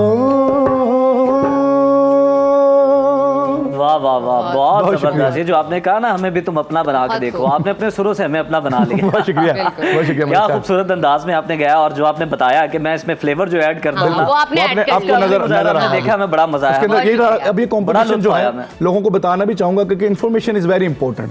वरना जंगल में मोर नाचा किसने देखा। हाँ। ये राग दरबारी की कंपोजिशन है जो कि बहुत एक मिस्टिकल राग है और बहुत एक बड़ा राग है। राग दरबारी, उसको वेस्टर्न म्यूजिक में माइनर स्केल भी इसको बोलते हैं। तो उसके अंदर इसको कंपोज किया गया है। जी। ये उसके अंदर कंपोज जरूर है लेकिन इसमें दूसरे राग भी इस्तेमाल हुए। बिल्कुल दूसरे राग भी हैं, और मेरी मतलब बहुत सी फरमाइशें थी और लेकिन और वक्त हम की आपसे बहुत किल्लत है कुछ सुनना चाह रहे थे, obviously लेकिन वक्त हमारे पास आज कम है। जी, बिल्कुल। दोबारा आप पाकिस्तान में होंगे तो हम आपको इंशाल्लाह जरूर जरूर मैं रहमत हाजिर हो देंगे। जाऊंगा, बिल्कुल। Thank you so much. तो बहुत नाज़रीन, शुक्रिया अभी फैजाना। वक्त बहुत शुक्रिया आप ब्रेक सब का। लोगों जब ब्रेक से वापस आएंगे तो मिसेस खान होंगी हमारे खास साथ होंगी। मेहमान, मिसेस खान। रिलेशनशिप पे बात करेंगे। Take a break. Welcome back to Suno Pakistan, और अब बात करेंगे रिलेशनशिप्स के हवाले से। लेकिन मियाँ बीवी में देखते हैं सबसे मोहब्बत का रिश्ता सबसे ऊपर होता है। उन दोनों में वो जो मोहब्बत है वो एक दूसरे को जोड़ती है। लेकिन सवाल यहाँ पे ये तो उठता है तोड़ता कि कौन है? इस हाँ, तोड़ता कौन है, और उस मोहब्बत को परवान चढ़ाने के लिए उन दोनों की मोहब्बत और उन दोनों का साथ काफी है, या दीगर रिश्तेदारों की भी इंपॉर्टेंस, मैके और ससुराल के जो लोग हैं मतलब उनका भी बैलेंस किस किरदार तरह होता से है। किया हाँ, जाए, उनका भी सबको किरदार लेके है। चला तो जाए। इसी हवाले से हमारे साथ रिलेशनशिप कोच हैं, एक्सपर्ट हैं मिसेस खान, उनसे जानते हैं इस हवाले से। Welcome Mrs Khan. बहुत शुक्रिया आपके वक्त का। मिसेस खान, मुझे बताइएगा कि मियाँ बीवी की मोहब्बत को परवान चढ़ाने के लिए क्या आप समझते हैं कि रिश्तेदारों का बड़ा अहम रोल होता है, या कहा जाए मैके और ससुराल का बड़ा अहम किरदार है? मैं तो ये कहती हूँ कि शादी के बाद रिश्तेदारों का इंटरफेरेंस बिल्कुल नहीं होना चाहिए। बल्कि जो लोग समझते हैं हम रिश्तेदारों के पास अब रिवाज भी नहीं रिश्तेदारों के पास जाने का इतना, ठीक है, क्योंकि रिश्तेदार इधर कुछ कह देंगे उधर कुछ भड़का देंगे। कोई रिश्तेदार बाहर के किसी बंदे को कोई फ़र्क नहीं पड़ता। ये आपके रिश्तेदार होते हैं, आपसे जेलस होते हैं इसकी बीवी हमसे हमारी बहू से ज़्यादा खूबसूरत आ गई, अल्लाह इसके बच्चे की तो बड़ी अच्छी जॉब लगी, मेरे पास 2 बहनें। मिसेस खान उसका हो गया, कहाँ हो गया, आपने कहाँ किया? मैंने कहा बेटा मैं जहाँ कर देती हूँ मुझे तो इतना याद नहीं रहता, वो तो आप लोग मिलते जुलते हैं, आपको बहुत ज़्यादा पता होता है। ना मैं घरों में जाती हूँ, ना मैं उनकी चीज़ों का पूछती हूँ, ना मैं गाड़ियों का पूछती हूँ, तुम्हारी गाड़ी क्या है, ये वो रिश्तेदार ही करते हैं। ये रिश्तेदारों को हसद होती है। जो बड़ा ऊंचा चला जाएगा वो नीचे वाले रिश्तेदारों का अल्लाह ताला का हुक्म है। एक तो मिसेस खान रिश्तेदार हैं, दूसरे मैके और ससुराल हैं। खास तौर पे मिसेस खान जो सास है ना, उसके किरदार पे बड़ी बात की जाती है, बड़ा क्रिटिसाइज किया जाता है। आपकी क्या राय है इस मुतालिक कि क्या सास की वजह से रिश्ता टूटता है मियाँ बीवी का, या खराब होता है? आपकी आवाज में बहुत डिस्टॉर्शन है क्या? मिसेस खान, मैं आपसे ये जानना चाह रहा हूँ कि जिस तरह आपने दीगर रिश्तेदारों की बात की ना कि कंपैरिजन भी होता है और हसद भी होता है, सास के किरदार पे हम खास तौर पर अगर बात करें तो उसको बड़ा क्रिटिसाइज किया जाता है कि मियाँ बीवी का ताल्लुक खराब करवाने में या झगड़े में उनका बड़ा किरदार होता है। क्यों इतनी तनकीद की जाती है? कट रही है, कुछ टेक्निकल इशू आ रहे हैं। मिसेस खान जानना ये चाह रहे हैं कि क्या मियाँ बीवी के रिश्ते को, मोहब्बत को परवान चढ़ाने के लिए कभी कभी वो रिश्ता खराब भी हो जाता है, तो ससुराल का हाथ होता है उसमें या मैके का हाथ होता है? मैके का हाथ, मैके का हाथ आजकल मैके का हाथ ज्यादा है, माओ का ज्यादा किरदार है। अच्छा, जाते ही शौहर अपने कमरे में बैठी हुई लड़कियां फोन शुरू कर देती हैं, पूरी ड्रामे सुनाती। ड्रामा क्या है, सब घरों का ये हाल है। अगर सास ने कुछ कह दिया या पकाने को कुछ एक्स्ट्रा कह दिया या उसकी बेटी आ गई तो उसका मुंह क्यों सूझ गया? तुम अपने माँ के घर नहीं जाती हो, तुम एक्स्ट्रा जल्दी खाना नहीं पका लेती, चाय पानी नहीं देती, सर्व नहीं करती। अगर उसके बच्चे ने कुछ गिरा दिया तो साफ कर दो। आपका बच्चा भी तो कर ही देता है, वो तो इतना मुंह बना लेगी, हाय उसका बच्चा आया इधर पर चाय गिरा दी, यूं किया, उससे भाग कर भाग रहा था घर में, उछल रहा था मेरे बेड पे। मिसेस खान, आपने बड़ा अच्छा बताया, बड़े अच्छे तरीके से समझाया कि मैके का ज्यादा किरदार होता है। बेशक थोड़ी देर के लिए अपना मोबाइल दे दो। अरे इतनी शिकायत अपने शौहर से, मेरे कमरे में आए तो मेरी कॉस्मेटिक्स छेड़ने लग गया, उसकी बेटी ने मेरा सत्यानाश कर दिया। कोई बात नहीं, एक पुरानी लिपस्टिक उसके हाथ पे दे दो, पुरानी क्यूटेक्स दे दो, खेलती रहेगी। आप भी तो अपना माइंड यूज़ करें। नहीं, उसको एग्रेशन है, उसको वेनम है, उसको पता नहीं क्या दिमाग में है कि वो आते भरेगी मियाँ को, शौहर को, और शौहर भड़कने लग जाएगा, घर में एक हा हा हू होगी।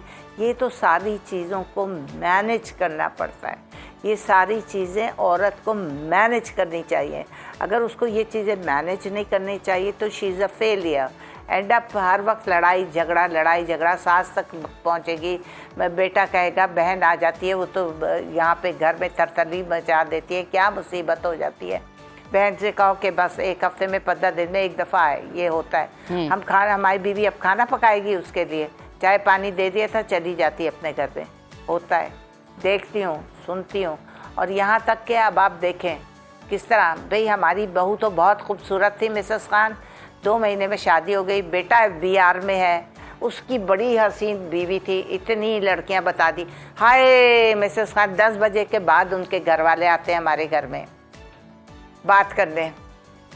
भाई तुम्हें लड़कियां इतनी बताई हैं, उसमें से पिक एंड चूज। नहीं, मेरी बेटी तो इतनी बहू खूबसूरत थी, अब क्या लड़कियां दिखाई आपने? ऐसी लड़कियां दिखाई कि मेरा ब्लड प्रेशर हाई हो गया, और मेरा ऑफिस में मेरा जो बेटा है उसकी तबीयत ख़राब हो गई। इतनी खूब बदसूरत हमारे पास लड़कियाँ आएंगी। FBR में लड़का है और बाप उसका वो है। अब हमारी पुलिस भी सिंध पुलिस पंजाब पुलिस बन गई है, उसका बाप इंस्पेक्टर है और अरकान उस बच्चे का नाम है। उसने रात को 12:30 बजे के करीब मुझे 3 धमकियाँ दी हैं अरकान ने, 3 धमकियाँ। अरकान, ओहो, तुम्हें हम लड़के, या तो तुम कहो कि मिसेस खान ने आपने एक भी लड़की नहीं दिखाई, एक से एक खूबसूरत वो लड़की। अरे मिसेस खान, वो तो पंजाब के पता नहीं कौन से बॉर्डर लाइन की, वो लोग तो ऐसे हो, और मैं पंजाब में बैठी हुई सामने, मुझे वो जलील करके गए। उनका बेटा कह रहा है आपने मेरे माँ बाप की जो है बेइज्जती की। मैं ऐसी औरत नहीं हूँ कोई मेरे घर में आए और मैं बेइज्जती करूँ। मैंने उनको इज्जत से ड्राइंग रूम में बिठाया, जबकि मेरी तबीयत ख़राब, हमारे बाहर का नल का कोई पाइपलाइन फट गई, पूरा घर का नक्शा और बाहर का नक्शा देख गए। इस तरह के लोग हैं, इस तरह की लड़कियां चाहते हैं। बहुत खूबसूरत माना, उसने मुझे तस्वीर दिखाई, लड़की खूबसूरत थी, उस लड़की को बसाया क्यों नहीं? FBR की भी कमाई थी, इंस्पेक्टर साहब की भी माशाल्लाह कमाई थी। मुझे कहते आपको पता 5 कमरों का घर, AC हमारे घर दिन रात चलते हैं, किसकी कमाई से? कैसे चलते हैं? हमने तो अपने कमरे का AC खराब हुआ, हमने तो लगाया ही नहीं, मैंने नहीं लगाया, क्योंकि मेरे घर में आराम की कमाई नहीं है। अगर मैं रिटायर्ड लाइफ हूँ, उससे ज्यादा I was a supervisor of schools, Allah करे कोई सुन रहा है, I retired as a supervisor of schools, उससे बहुत अच्छे रैंक से। लेकिन हमने तो कभी अपने बिल्कुल ठीक। बहुत शुक्रिया मिसेस खान, आपने बड़े बेहतरीन अंदाज में ये जो प्रॉब्लम है उसकी निशानी बड़ा जरूरी भी था आइडिया हो गया हाईलाइट करना। बिल्कुल कि क्या इम्पोर्टेंस है और कौन लोग मसाइल पैदा करते हैं और लोग कभी कभी क्यों डेस्परेट हो जाते हैं इस हवाले से। तो नाज़रीन, अभी जो है इजाजत लेने का वक्त आ गया है। मन तो नहीं कर रहा, बहुत सारी स्टोरीज थी आपके साथ, बड़ा अच्छा लगा, लेकिन कल दोबारा हाजिर होंगे। अभी 2 दिन बाकी हैं हफ्ते, कल दोबारा हाजिर होंगे, तो देखते रहिए सुनो पाकिस्तान।